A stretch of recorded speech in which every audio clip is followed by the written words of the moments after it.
ಇಲ್ಲೇ ಬೆಂಗಳೂರಿಂದ ಸ್ವಾಮಿ. ಹೇಗಿದ್ದೀರಿ? ಇಲ್ಲೇ ಬಗಲ್ಗುಂಟೆ. ಚೆನ್ನಾಗಿದ್ದೀರಾ ಅಂದೆ. ಹಾ, ಚೆನ್ನಾಗಿದ್ದೀನಿ ಸ್ವಾಮಿ. ಒಳ್ಳೆದಾಗ್ಲಿ. ಕಾರ್ಯಕ್ರಮ ಯಾವಾಗ್ಲಿಂದ ನೋಡ್ತಿದ್ದೀರಿ? ಸುಮಾರು ವರ್ಷಗಳಿಂದ ನೋಡ್ತಾ ಇದ್ದೀನಿ ಸ್ವಾಮಿ. ಸುಮಾರು ವರ್ಷ. ಹಾ ಇದೇ ಮೊದಲೇ ಸಾರಿ ಮಾತಾಡ್ತಿರೋದಾ? ಹಾ, ಇವತ್ತೇ ಸ್ವಾಮಿ ಲೈನ್ ಸಿಕ್ಕಿರೋದು. ಆಯಿತು, ಒಳ್ಳೆದಾಗಲಿ. ಏನು ಮಾಡ್ಕೊಂಡಿರೋದು? ನಾನು ಡ್ರೈವರ್ ಸ್ವಾಮಿ. ಡ್ರೈವರ್. ಹ್ಮ್ ಹೇಳಿ, ಏನಾದರೂ ವಿಚಾರ ಇದೆಯಾ? ಸುಮಾರು ಇದೆ ಸ್ವಾಮಿ ಹಂಚ್ಕೊಳ್ಳೋದು. ಹೇಳಿ ಹೇಳಿ ಹೇಳಿ, ಮನ್ಸಾರೆ ಮಾತಾಡಿ, ತೊಂದರೆ ಇಲ್ಲ. ಹಲೋ, ಹೇಳಪ್ಪ.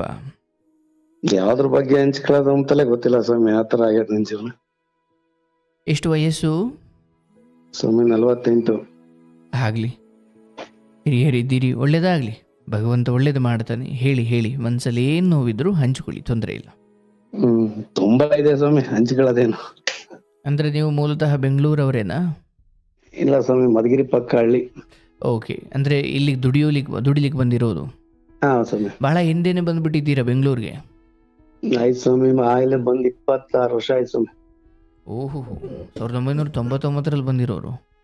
98ರಲ್ಲಿ ಮದುವೆ ಆಗಿ ಬೆಂಗಳೂರಿಗೆ ಸೇರ್ಕೊಂಡ್ಬಿಟ್ಟೆ. ಹೇಳಿ. ಹಲೋ, ಹೇಳಪ್ಪ. ಅದೇ ಸ್ವಾಮಿ, 98ರಲ್ಲಿ ಮದುವೆ ಆದೆ. ಆಯ್ತಾಯ್ತು, ಹೇಳ್ತಾ ಹೋಗಿ ನಂಗೆ ಕೇಳಿಸ್ತಾ ಇದೆ. ಬೆಂಗಳೂರಲ್ಲೇ ಸೆಟ್ಲ್ ಆದೆ. ಬೆಂಗಳೂರಲ್ಲಿ ಸೆಟ್ಲ್ ಆಗಿ ಅವತ್ತು ತಂದೆ ತಾಯಿ ಕಣ್ಣೀರ್ ಹಾಕ್ಸಿರೋದು ನನಗೆ ಗೊತ್ತಿತ್ತು. ನಾನ್ ಮಾಡಿದ ತಪ್ಪು ಅಂತ ನಾನೇನೋ ಮಾಡೋದಕ್ಕೆ ಹೋಗಿ ಏನೋ ಆಗಿತ್ತು. ಏನ್ ವಿಚಾರ ಕಣ್ಣೀರ್ ಹಾಕ್ಸಿದ್ರಿ? ಅದೇ ಅವ್ರಿಗೆ ಹೇಳ್ದಲ್ಲೇ ಮದುವೆ ಆಗಿದ್ದು. ಓಹೋ, ಅಂದ್ರೆ ಏನ್ ಪ್ರೀತಿ ಮಾಡಿ ಮದುವೆ ಆಗಿದ್ದು? ಇತ್ತ ಪ್ರೀತಿನಲ್ಲ, ಅರೇಂಜ್ ಮ್ಯಾರೇಜ್ ಅಲ್ಲ ಸ್ವಾಮಿ. ಆತರ ಬಿಡಿಸಿ ಹೇಳಬೇಕು, ಅದೇ ಆರಂಭದಿಂದ ಹೇಳಬೇಕು ನನಗೆ. ಬಿಡಿಸಿ ಹೇಳಪ್ಪ. ಅದೇ ಸ್ವಾಮಿ, ನಮ್ಮ ತಾಯಿಯರ್ಗೆ ನಾನು ಒಬ್ನೇ ಮಗ, 2 ತಂಗಿದ್ರು. ನಮ್ ತಾಯಿ ತಮ್ಮನ ಮಗಳ ಮದುವೆ ಮಾಡ್ಕೋಬೇಕು ಅಂತ ಆಸೆ ಇತ್ತು. ನಾನು ಬಡವ್ರ ಮಗನ್ನ ಏನು ಇಸ್ಕೊಳ್ಳದಲ್ಲಿ ಮದುವೆ ಆಗ್ಬೇಕು ಅಂತ ಬಂದು ಇಲ್ಲೇ ಬೆಂಗಳೂರಾಗ ಅಣ್ಣಮ್ಮನ ದೇವಸ್ಥಾನದ ಮದುವೆ ಆದೆ. ಅಂದ್ರೆ ಈ ಹುಡುಗಿ ಯಾರು? ಓದ್ಬೇಕಾದ್ರೆ ಪರಿಚಯ ಆಗಿದ್ದ? ಇಲ್ಲ ಸ್ವಾಮಿ. ಮತ್ತೆ ಅವ್ರ ಚಿಕ್ಕಪ್ಪನ ಮನೆಗೆ ಟ್ರಾಕ್ಟರ್ ಓಡಿಸ್ಕೊಂಡಿದ್ದೆ ನಾನು, ಅಲ್ಲಿ ಪರಿಚಯ ಆಗಿದ್ದು. ಪರಿಚಯ ಅಂದ್ರೆ ಸುಮ್ನೆ ನೋಡಿದ್ದು, ತಂದೆ ಇಲ್ಲ. ಅಲ್ಲ, ಮೊದ್ಲೇನ್ ಸಂಬಂಧಿಕರ ಏನು ಅಂತ? ಸಂಬಂಧ ಏನಿಲ್ಲ ಸ್ವಾಮಿ, ಬೇರೆನ. ಅವ್ರ ಚಿಕ್ಕಪ್ಪ ಮಲ್ಲಿ ನೀವು ಟ್ರಾಕ್ಟರ್ ಓಡಿಸ್ಕೊಂಡಿದ್ರಿ? ಟ್ರಾಕ್ಟರ್ ಓಡಿಸ್ಕೊಂಡಿದ್ದೆ. ಅವರು ತಂಗಿನ ಕೊಡ್ಸ್ರಿ ಮದುವೆ ಆಗ್ತೀನಿ ಅಂತ ಕೇಳಿದ್ದೆ. ತಂದೆ ಇರ್ಲಿಲ್ಲ ಇವ್ರಿಗೆ, 4 ಜನ ಹೆಣ್ಮಕ್ಳು ಇವ್ರು. ಅಂದ್ರೆ ಈಗ ಮದುವೆ ಆಗಿರೋ ಹೆಣ್ಮಗಳು ತಂಗಿನ ನೀವು ಕೇಳಿದ್ದು? ತಂಗಿನ ಕೊಡ್ಸ್ರಿ, ನಾನು ಮದುವೆ ಆಗ್ತೀನಿ ಅಂತ ಕೇಳಿದೆ ಅವ್ರ ಚಿಕ್ಕಪ್ಪರ್ನ. ಅದೇನ ಅಕ್ಕನ್ನೇ ಕೊಡ್ಸ್ಬಿಟ್ರು. ಕೊಡಿಸಿದ ನೀವು ಕರ್ಕೊಂಡು ಬಂದಿದ್ದ? ಇಲ್ಲ, ಅವರೇ ಕರ್ಕೊಂಡ್ಬಂದು ಅವರೇ ಮದುವೆ ಮಾಡಕ್ಕೂ ಎಲ್ಲ ಸಪೋರ್ಟ್ ಮಾಡಿದ್ದು ಅವರೇನೆ. ಅಲ್ಲ, ನೀವು ತಂಗಿ ಕೇಳಿದ್ರಿ, ಅಕ್ಕನ್ ಕೊಡೋ ನಿರ್ಧಾರ ಅವ್ರು ಯಾಕೆ ಮಾಡಿದ್ರು? ಅಕ್ಕನ್ ಬಿಟ್ಟು ತಂಗಿನ್ ಮಾಡ್ತಾರೆ ನಾನು ಬಿಟ್ಟು ಇದ್ ಮಾಡಿರು. ಅವಾಗ ನಾನು ಒಂದ್ ಟೈಮಲ್ಲಿ ಅದೇ ಹೇಳ್ತಾರಲ್ಲ, ಏನ್ ಹಿಡ್ದಿತ್ತು ಆ ಮದುವೆ ಆಗ್ಬಿಟ್ಟೆ. ಅಂದ್ರೆ ಎಷ್ಟ್ ದಿನದಲ್ಲಿ ಆಗಿದ್ದಿದೆಲ್ಲ? ಎಲ್ಲ ಒಂದ್ 2 ತಿಂಗಳಲ್ಲೇ ಮುಗಿದೋಗ್ಬಿಡ್ತದೆ. ಬಟ್ ಈ ನಡುವೆ ಅಪ್ಪ ಅಮ್ಮನ ಆಸೆ ಬೇರೆ ಇತ್ತು, ಮತ್ತೆ ಇಲ್ಲಿ ನಡೀತಿರೋದು ಅವ್ರಿಗೆ ಗೊತ್ತಿರ್ಲಿಲ್ಲ? ಗೊತ್ತಿರ್ಲಿಲ್ಲ. ಆದ್ರೆ ಗೊತ್ತಾಗಿ ಒಂದ್ ಟೈಮ್ ಸ್ವಲ್ಪ ಸೂಕ್ಷ್ಮ ಗೊತ್ತಾದ್ಮೇಲೆ ಕೇಳಿರು. ನನಗೆ ಈ ವಯಸ್ಸಿಗೆ ಮದುವೆ ಆಗಲ್ಲ ಅಂದ್ಬಿಟ್ಟು ನಾನು ಸುಮ್ನೆ ಅವ್ರಿಗೆ ಸುಳ್ಳು ಹೇಳಿದೆ. ಅಂದ್ರೆ ಹೇಳ್ದೆ ಇರೋದಿಕ್ ಕಾರಣ ಏನು ನಿಮ್ಮ ಹತ್ರ ಇದ್ದಿದ್ದು? ಅದೇ ನಮ್ಮ ಮಾವನ್ ಮಗಳ್ ಮದುವೆ ಮಾಡ್ಬಿಡ್ತಾರೆ. ಆ ಟೈಮ್ ಗಂಟ ನಾನ್ ಬೇಡ, ನಾನು ಹೊತ್ತು ಸಾಕಿದೀನಿ, ಆ ಮಗ ಆಗಲ್ಲ ಅಂತ ನಾನು ಅಮ್ಮನ್ ತವ್ರ ಮನೆ ಬಿಡಬಾರ್ದು ಅಂತ ನಾನು ಅಮ್ಮ ಭಾರಿ ಇದ್ರಲ್ಲಿ. ಆಯ್ತು, ಆ ಹೆಣ್ಮಗಳನ್ನೇನು ನಂಗೆ ಆಗ್ಲಿಕ್ಕೆ ಇಷ್ಟ ಇಲ್ಲ, ಆದ್ರೆ ನಾನು ಇಲ್ಲೊಂದು ಹೆಣ್ಮಗಳನ್ನ ಮದುವೆ ಆಗ್ಲಿಕ್ಕೆ ಒಪ್ಪಿದ್ದೀನಿ ಅಥವಾ ಇದನ್ನ ಹೇಳಿದ್ರೆ ಏನಾಗ್ತಿತ್ತು? ಮಾಡ್ತಿರ್ಲಿಲ್ಲ. ನಮ್ಮ ತಾಯಿ ವರದಕ್ಷಿಣೆ ಎಸ್ಕೋಬೇಕು ಅಂತ 2-3 ಕಡೆ ಬೇರೆ ಹೆಣ್ಣು ನೋಡ್ಬಿಟ್ರು. ಓಕೆ, ಅವ್ರಿಗೆ ವರದಕ್ಷಿಣೆ ತಗೊಂಡು ಮಾಡಬೇಕು ಒಬ್ಬನೇ ಮಗ, ವರದಕ್ಷಿಣೆ ತಗೋಬೇಕು ಅಂತ ಇದ್ರು. ಓಕೆ, ಅವತ್ತಿಗೆ ಹಂಗಿತ್ತು ಕಾಲ. ಅವಾಗ ಹಂಗಿತ್ತು. ಆದ್ರೆ ನಾನು ಏನ್ ಇಸ್ಕೊಳಲ್ಲ, ನಾನು ಬಡವ್ರ ಮಗಳನ್ನ ಮಗಬೇಕು ಅಂತ ಬಡವ್ರ ಮನೆಗೆ ತಂದೆ ಇಲ್ಲದ ಮಕ್ಕಳನ್ನ ಆಗಲೆ ತಂಗಿನ ಕೇಳಿದ್ಕೆ ಅಕ್ಕನ ಆಗೋಯ್ತು, ಮದುವೆ ಆಗೋಯ್ತು. ಇಲ್ಲೇ ಅಣ್ಣಮ್ಮನ ದೇವಸ್ಥಾನ ಮದುವೆ ಮಾಡ್ಕೊಂಡೆ.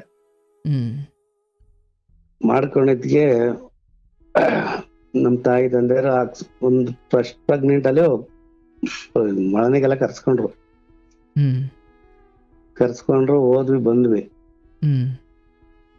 ಯಾವ ಫಸ್ಟ್ನೇ ಡೆಲಿವರಿ ಆದ್ಮೇಲೆ ಹೆಣ್ಣು ಮಗು ಅಂದಿದ್ಕೆ ಆ ಹೆಣ್ಣು ಮಗು ವಿಷಯ ಕೇಳಿ ನಮ್ಮ ಅಮ್ಮ ಫೋನ್ ಕಟ್ ಮಾಡಿ ಊರಲ್ಲಿಂದ ಹೊರಡು ಫೋನ್ ಕಟ್ ಮಾಡ್ಬಿಟ್ಲು ಹೆಣ್ಣು ಮಗು ಅಂದಿದ ತಕ್ಷಣ. ಏನಪ್ಪ? ಫಸ್ಟ್ ನನ್ಗೆ ಹೆಣ್ಣು ಮಗು ಆಯ್ತು ಹಿಂಗೆ. ಆದ್ರೆ ಅವತ್ತು ನಮ್ಮ ಅಮ್ಮ ಬಂದಿರ್ಲಿಲ್ಲ ಇಲ್ಲಿ, ನಾನು ಬೆಂಗಳೂರಲ್ಲೇ ಡೆಲಿವರಿ ಆಗಿದ್ದು ನಮ್ಮ ಮಿಸಸ್ಗೆ. KSC ಒಳಗಡೆ ಕೆಲ್ಸಕ್ಕೆ ಹೋಗ್ತಿದ್ವಲ್ಲ, ಹೆಣ್ಣು ಮಗು ಅಂದಿದ ತಕ್ಷಣ ಫೋನ್ ಕಟ್ ಮಾಡ್ಬಿಟ್ಟು ಅದೇ ಹೋಗ್ಬಿಡ್ತು. ಊರಲ್ಲಿ ಇದ್ರ ಅವಾಗ ನಮ್ ತಾಯಿ. ಅದೇ ಹೆಣ್ಣು ಮಗಳ ವಿಷಯಕ್ಕೆ ಇವತ್ತು ನಾನಾ ತರ ನನ್ನ ಜೀವನ ಚಿತ್ರಿಂಸೆ ಆಗೋಗ್ಬಿಡ್ತು. ಆಯ್ತು, ಈಗ ಅದನ್ನ ಮಾತಾಡೋಣ. ಈಗ ಇಲ್ಲಿಗೆ ಬರ್ತೀನಿ ಆಮೇಲೆ. ಬಟ್ ಹೆಣ್ಣು ಮಗಳು ಅಂತ ಗೊತ್ತಾದಾಗ ಅಥವಾ ಹೆಣ್ಣು ಮಗು ಅಂತ ಗೊತ್ತಾದಾಗ ತಾಯಿ ಸ್ವಲ್ಪ ಕಠಿಣವಾಗಿ ನಡ್ಕೊಂಡ್ರು ಅಂತ. ಕಠಿಣವಾಗಿ ನಡ್ಕೊಂಡು ಫೋನ್ ಇಟ್ಬಿಟ್ಟು ಹೊಟ್ಟೋಗ್ಬಿಟ್ರು. ಅಂದ್ರೆ ಅದರ ಅರ್ಥ ಹೆಣ್ಣು ಮಗು ಆಗೋದಕ್ಕಿಂತ ಗಂಡು ಮಗುವಿನ ನಿರೀಕ್ಷೆಯಲ್ಲಿ ಅವ್ರಿದ್ರು ಅಂತನಾ? ನಿರೀಕ್ಷೆಯಲ್ಲಿದ್ರು. ಅಂದ್ರೆ ನಿಮ್ ತಾಯಿ ಅಂತಲ್ಲ, ಬಟ್ ಆ ಸಮಯದಲ್ಲಿ ಈ ಹೆಣ್ಣು ಭಾರ ಅನ್ನೋದಿತ್ತ ಮನ್ಸಲ್ಲಿ ಆಕೆಗೆ? ಇತ್ತಾಯ್ತು ಸುಮ್ಮನೆ. ಓಕೆ, ಬಟ್ ನಿಮ್ಮನ್ನ ಸೇರಿಸಿದ್ರು ಮನೆಯೊಳಗಡೆ? ನಮ್ಮನ್ನ ಸೇರಿಸಿದ್ರು. ಆಯ್ತಪ್ಪ. ನಮ್ಮನ್ನ ಸೇರಿಸಿದ್ರು, ಹೆಣ್ಣು ಮಗು ಅಂತಲೇ ಫೋನ್ ಇಟ್ಬಿಟ್ಟು ಹೊಟ್ಟೋದ್ರು. KSC ಒಳಗಡೆ ಒಂದ್ ವಾರ ಇದ್ ಮಾಡ್ಕೊಂಡು ಡಿಸ್ಚಾರ್ಜ್ ಮಾಡ್ಸ್ಕೊಂಡ್ ಬಂದೆ. ಬಂದು ಆಮೇಲಿಂದ ನೋಡಕ್ಕೆ ಅಂತ ಬಂದ್ರು. ಒಂದ್ 7 ದಿನ ಆದ್ಮೇಲೆ ನಮ್ ಕಡೆ ನೀರ್ ಹಾಕ್ತಾರೆ, ಅದೇ ಸೋತ್ಕೋದೇನೋ ಕಳ್ಕೊಳಕ್. ಆ ಸೋತ್ಕೋದ್ ನೀರ್ ಹಾಕದಿನ ನನ್ನ ಹೆಂಡತಿಗೆ ಬಿಸಿ ಬಿಸಿ ನೀರು, ಅದೇ ನೀರ್ ಸೊಪ್ಪನ್ನ ಹಾಕ್ಬಿಟ್ಟು ಹಾಕ್ತಾರೆ, ಪ್ರಜ್ಞೆ ತಪ್ಪ ತರ ನೀರ್ ಹಾಕ್ಬಿಟ್ಟಿದ್ರು. ಅಂದ್ರೆ ತುಂಬಾ ಬಿಸಿ ನೀರಾ? ಓ. ಆದ್ರೂ ನಾವೆಲ್ಲ ಮನ್ಸಲ್ಲಿ ಇಟ್ಕೊಳ್ಳಿಲ್ಲ, ಏನೋ ಬಿಡು, ಏನೋ ಮಿಸ್ ಆಗೈತೆ ಅಂದ್ಬಿಟ್ಟು ತಿಳ್ಕೊಂಡೆ. ಆತರ ತಿಳ್ಕೊಂಡು ತಿರ್ಗಾಮಂದ ಸ್ವಲ್ಪ ದಿನ ಆದ್ಮೇಲೆ ಒಂದು 3 ವರ್ಷ ಆದ್ಮೇಲೆ ತಿರ್ಗಿ ಇನ್ನೊಂದು ಗಂಡು ಮಗು ಆಯ್ತು. ಗಂಡು ಮಗ ಆದ್ರೂ ಅದು ಬಾಣಿತನ ನಾನು ಇಲ್ಲೇ ಬೆಂಗಳೂರಾಗೆ ಮಾಡ್ಕೊಂಡೆ. ಇವ್ರ ಮನೆ ಕಡೆ ಬಡತನ ಕಳಿಸ್ಲಿಲ್ಲ ನಾನು ಅವ್ರ ಊರ್ಗೆ. ಮಾಡ್ಕೊಂಡ್ರೆ ಆಯ್ತು. ಗಂಡ್ ಮಗನ ನೋಡಕ್ ಬಂದ್ರು. ಇಬ್ರು ಸ್ಕೂಲ್ಗೆ ಇಲ್ಲೇ ಪ್ರೈವೇಟ್ ಸ್ಕೂಲಲ್ಲೇ ಓದಿಸ್ಬೇಕು ಅಂತ ಇಬ್ರು ಪ್ರೈವೇಟ್ ಸ್ಕೂಲಾಗೆ ಓದಿಸ್ದೆ. ಮಕ್ಕಳನ್ನ ಸ್ಕೂಲ್ಗೆ ಓದಿಸ್ತೀನಿ ಇಲ್ಲೇ ಇರಮ್ಮ ಅಂದ್ರು ಬರ್ಲಿಲ್ಲ ನಮ್ ತಾಯಿ. ಏನಪ್ಪ? ಮಕ್ಕಳನ್ನ ಸ್ಕೂಲ್ಗೆ ಹಾಕ್ತೀನಿ, ಇಲ್ಲಿ ನೋಡ್ಕೊಳ್ಳೋದಿಲ್ಲ, ನಾವ್ ಇಬ್ರು ಕೆಲ್ಸ ಅಂತಂದ್ರು ಬರ್ಲಿಲ್ಲ ಅವತ್ತು. ಇಲ್ಲೇ ಪ್ರೈವೇಟ್ ಸ್ಕೂಲ್ಗೆ ಹಾಕ್ತೀನಿ, ಬಂದು ಸ್ಕೂಲಿಂದ ನಾವು ಕೆಲ್ಸಕ್ಕೆ ಹೋದ್ಮೇಲೆ ಸ್ಕೂಲಿಂದ ಬಂದಾಗ ಮಕ್ಕಳು ನೋಡ್ಕೊಂಡು ಇರಕ್ಕಾಗಲ್ಲ, ಬಂದು ಇರಮ್ಮ ಅಂತ ಕೇಳದೆ ಅವತ್ತು ಬರ್ಲಿಲ್ಲ. ಅದೇ ನನ್ನ ಮಗಳು. ಹಲೋ, ಹೇಳಿ ಹೇಳಿ. ನನ್ನ ಮಗಳು SLC ಪಾಸ್ ಆಗಿದ್ಮೇಲೆ ಕಾಲೇಜಿಗೆ ಕಳಿಸ್ತಿ 6 ತಿಂಗಳು. ಆ ಟೈಮಲ್ಲಿ ನಮ್ಮಮ್ಮ ನಮ್ಮ ಅಪ್ಪನ ಹತ್ರ ಕಿತ್ಲಾಡ್ಕೊಂಡು ನನ್ನ ಹತ್ರ ಬಂದ್ಬಿಡ್ತು. ಕಿತ್ತಾಡ್ಕೊಂಡು ಏನ್ ಇಷ್ಟಪಟ್ಟೇನಲ್ಲ? ಇಷ್ಟಪಟ್ಟಲ್ಲ. ಅವತ್ತು ನಮ್ಮ ಅಪ್ಪರ ತಾಯಿನೂ ಇದ್ರು, ನಮ್ಮ ಅಪ್ಪ ಊರಲ್ಲಿದ್ರು. ನಮ್ಮ ಅಪ್ಪರ ತಾಯಿ ನಮ್ಮ ಅಪ್ಪ ಊರಲ್ಲಿದ್ರು. ನನ್ನ ಹತ್ರ ಬಂದ ನಮ್ಮಮ್ಮ ಹಿಂಗೆ ಅಪ್ಪ ಇದ್ ಮಾಡ್ತು ಅಂದ್ಬಿಟ್ಟು ಏನೋ ಇದ್ ಮಾಡಿ ಚಾಡಿ ಹೇಳ್ತು. ಸರಿ ಆಯ್ತು ಇಲ್ಲೇ ಇದ್ಬಿಡಮ್ಮ ಅಂತ ನಾನು ಇರ್ಸ್ಕೊಂಡೆ. ಅದೇ ನಾನು ಮಾಡಿದ ಮೇನ್ ದೊಡ್ಡ ತಪ್ಪು ನನ್ನ ಜೀವನದಾಗ. ಅಂದ್ರೆ ನಿಮ್ಮ ಅಮ್ಮನನ್ನ ಇರಿಸ್ಕೊಂಡಿದ್ದು? ಅದೇ ನನ್ನ ಮೇನ್ ನನ್ನ ಜೀವನದಾಗ ಮಾಡಬಾರ್ದು ತಪ್ಪು. ಎಲ್ಲ ಏನೇ ತಪ್ಪು ಮಾಡಿದ್ರು ಬೇಕಾದ್ರೆ ವಾದ ಮಾಡ್ತಿದ್ದೆ. ಇದೊಂದ್ರಲ್ಲಿ ಮಾತ್ರ ನಾನು ಯಾರ ಹತ್ರ ವಾದ ಮಾಡಕ್ ಆಗ್ಲಿಲ್ಲ. ಹೌದಾ? ಹೌದು. ತಾಯಿ ಇರಿಸ್ಕೊಂಡಿದ್ದು? ತಾಯಿ ಇರಿಸ್ಕೊಂಡಿದ್ದು. ಮುಂದೆ ಹೇಳಪ್ಪ. ಅವತ್ತು ನಮ್ಮ ಅಪ್ಪನ ಮೇಲೆ ನಾನು ಕೇಳಲೂ ಇಲ್ಲ. ಸರಿ ಬಿಡು, ಹೋಲಿ, ಊರಲ್ಲಿ ಅವ್ರ ಯಾಕೆ ಕಿತ್ತಾಡ್ಕೊಂಡ್ ಬಂದಿದ್ದಾರೆ. ಅವಾಗ ನಮ್ಮ ಮಗಳು ಕಾಲೇಜ್ SLC ಪಾಸ್ ಆಗಿತ್ತು, ಕಾಲೇಜಿಗೆ ಕಳ್ಸ್ಬೇಕಿತ್ತು. ಸರಿ ಇಲ್ಲೇ ಇರ್ಲಿ ಬಿಡು ಅಂದ್ಬಿಟ್ಟು ಸುಮ್ಮನೆ ಇರ್ಸ್ಕೊಂಡೆ. ಇರ್ಸ್ಕೊಂಡಿದ್ಗೆ ನನಗ್ ಗೊತ್ತಿಲ್ದಂಗೆ ಒಂದು ಮೊಬೈಲ್ ಯೂಸ್ ಮಾಡ್ತಿಲ್ಲ ನನ್ನ ಮಗಳು. ಯಾರು? ನನ್ನ ಮಗಳು. ಮಗಳು ನಿಮಗ್ ಗೊತ್ತಿಲ್ದಂಗೆ ಫೋನ್ ಯೂಸ್? ನನಗ್ ಗೊತ್ತಿಲ್ದಂಗೆ, ನನ್ನ ಹೆಂಡತಿಗೂ ಗೊತ್ತಿಲ್ದಂಗೆ ಒಂದು ಮೊಬೈಲ್ ಯೂಸ್ ಮಾಡ್ತಾ ಇದ್ಲು. ನಿಮ್ ತಾಯಿಗೆ ಗೊತ್ತಿತ್ತಾ? ತಾಯಿಗೂ ಗೊತ್ತಿರಲಿಲ್ಲ. ಓಕೆ, ಬಟ್ ಆಕೆ 10ನೇ ಕ್ಲಾಸ್ ಆಗಿನ್ನು ಮುಗಿಸಿ ಪ್ರಥಮ PUC ಹೋಗುವಂತಹ ಸಮಯ ಕಳ್ಸಿದ್ದೆ. 6 ತಿಂಗಳು ಆಗಿತ್ತು ಅಷ್ಟೇ ಕಾಲೇಜ್ಗೆ ಹೋಗಿ. ಬಟ್ ಆಕೆ ಹತ್ರ ಫೋನ್ ಬಂದಿತ್ತು. ಫೋನು ಒಂದು ಕೀಪ್ಯಾಡ್ ಸೆಟ್ ತಗೋಬೇಡ. ಅದ್ ಹೆಂಗ್ ತಗೊಂಡಿದ್ಲು ಅಂತ ನಂಗೆ ಇಂಥವರ್ಗು ಅದ್ ಕನ್ಫರ್ಮೇಶನ್ ಇಂಥವರ್ಗು ಗೊತ್ತಿಲ್ಲ. ಓಕೆ. ಬಂದಿತ್ತು, ನನ್ನ ಹೆಂಡತಿ ಕೈಗೆ ಅದು ಮೊಬೈಲ್ ಸಿಗಾಕಣ್ತು. ಸರಿ ಇದು ಯಾರ್ದ ಮೊಬೈಲ್ ಇತ್ತು ನೋಡ್ರಿ ಅಂತಂದ್ರು. ನಮ್ಮ ಹಂಗಸರು ಸರಿ ಆಯ್ತು ಯಾರಮ್ಮ ಅಂದೆ. ನನ್ನ ಫ್ರೆಂಡ್ದಮ್ಮ ಅಂತ ಅಪ್ಪ ಅಂತ ಕೇಳಿಲ್ಲ. ಸರಿ ಆಯ್ತಮ್ಮ ನಿನ್ ಫ್ರೆಂಡ್ದಲ್ವಾ, ಕರ್ಸು, ಕೊಟ್ಟು ಕಳ್ಸೋಣ ವಾಪಸ್ ಅಂದ್ಬಿಟ್ಟು ಕರೆದ್ಬಿಟ್ಟು ಅವಳ ಫ್ರೆಂಡ್ನ ಕರೆದ್ಬಿಟ್ಟು ಮಾತಾಡ್ಬಿಟ್ಟು ಮೊಬೈಲ್ ವಾಪಸ್ ಕೊಡಿಸ್ದೆ. ಹೇಳಿದ ಸತ್ಯನೂ ಸುಳ್ಳ? ಆಗ ನಮ್ಗೆ ಸುಳ್ಳು ಹೇಳಿದ್ದು. ಓ, ಆ ಫ್ರೆಂಡ್ ಕೂಡ ಈಕೆಯ ಸುಳ್ಳಿಗೆ ತಕ್ಕಂಗೆ ನಾಟಕ ಮಾಡಿದ್ರು. ನಾಟಕ ಮಾಡಿಳು. ನಾಟಕ ಮಾಡಿಲ್ಲ. ಸೆಕೆಂಡ್ ಟೈಮ್ ಸೇಮ್ ಅದೇ ಮೊಬೈಲ್ ಸಿಗಾಕಣ್ತು. ಒಂದು ತಿಂಗಳು ಬಿಟ್ಟು ಸಿಗಾಕೊಂಡ್ಮೇಲೆ ತಿರ್ಗಾ ಕರೆದ್ ಕೇಳ್ದೆ, ಯಾರ್ದಮ್ಮ ಇದ್ ಮೊಬೈಲ್? ಅಪ್ಪ ಅವತ್ ಬಂದಿತ್ತಲ್ಲ ಅದೇ ಫ್ರೆಂಡ್ದೇ ಮೊಬೈಲ್. ಅಲ್ಲಮ್ಮ ಅವತ್ತೇ ಹೇಳಿದೀನಿ, ವಾರ್ನಿಂಗ್ ಕೊಡ್ತಿದೀನಿ ನಿಮ್ಗೆ, ನಮ್ ಮನೆಗ್ ಕೊಡ್ಬೇಡ, ನನ್ ಮಗಳ ಮೊಬೈಲ್ ಕೊಡ್ಬೇಡ, ನನ್ ಮನೆಯವ್ರದ್ದು ಮೊಬೈಲ್ ಐತೆ, ನಂದು ಮೊಬೈಲ್ ಇದೆ, ಬೇಕಾದ್ರೆ ಇಸ್ಕೊಂಡ್ ಮಾಡ್ತಾರೆ, ಬೇರೆಯವ್ರಿಗೆ ಯಾರ ಅಂತ ಹೇಳಿದ್ದೆ. ಆದ್ರೆ ಅವ್ರು ಕೇಳಲಿಲ್ಲ. ಲಾಸ್ಟ್ ಟೈಮ್ ಸೆಕೆಂಡ್ ಟೈಮ್ ಸಿಕ್ಕಿದಾಗ ನಾನು ಹೆಂಡ್ತಿನೂ ತಿರ್ಗಾ ಸಿಕ್ಕೈತೆ ಅಂತ ನಾನು ಹೆಂಡ್ತಿ ನನಗೆ ತೋರ್ಸಿರು. ತೋರ್ಸಿ ಸರಿ ಆಯ್ತು ಬಿಡು, ಏನೋ ಪ್ರಾಬ್ಲಮ್ ಆಗೈತೆ ಅಂದ್ಬಿಟ್ಟು ತಿರ್ಗಾ ಸೆಕೆಂಡ್ ಫ್ರೆಂಡ್ ಮನೆ ಹತ್ರನೇ ಹುಡುಕೊಂಡು ಹೋದೆ. ಅವ್ರ ಊರ್ಗ್ ಹೋಗಿದ್ರು ಸ್ವಾಮಿ. ಏನೋ ಈ ಪಕ್ಷ ಮಾಡ್ತಾರಲ್ಲ ಹಾಸನ ಕಡೆ ಹುಡುಗಿ, ಮಹಾಲಯ ಅಮಾವಾಸ್ಯೆ, ಪಕ್ಷ ಹಬ್ಬಕ್ಕೇನೋ ಊರ್ಗ್ ಹೋಗಿದ್ರು. ನಾನ್ ಅವ್ರ ಮನೆ ಹತ್ರ ಹುಡುಕೊಂಡು ಹೋಗ್ಬಿಟ್ಟು, ನೋಡಮ್ಮ ಈ ತರ ಹಿಂಗ್ ಬಂದ್ರೆ ಇಮಿಡಿಯೇಟ್ಲಿ ನನಗೆ ಫೋನ್ ಮಾಡಕ್ ಹೇಳಮ್ಮ ಅಂದ್ಬಿಟ್ಟು ನನ್ ನಂಬರ್ ಬರ್ಕೊಟ್ರು. ಪಕ್ಕದ ಮನೆಯವ್ರಿಗೆ ಬಂದೆ.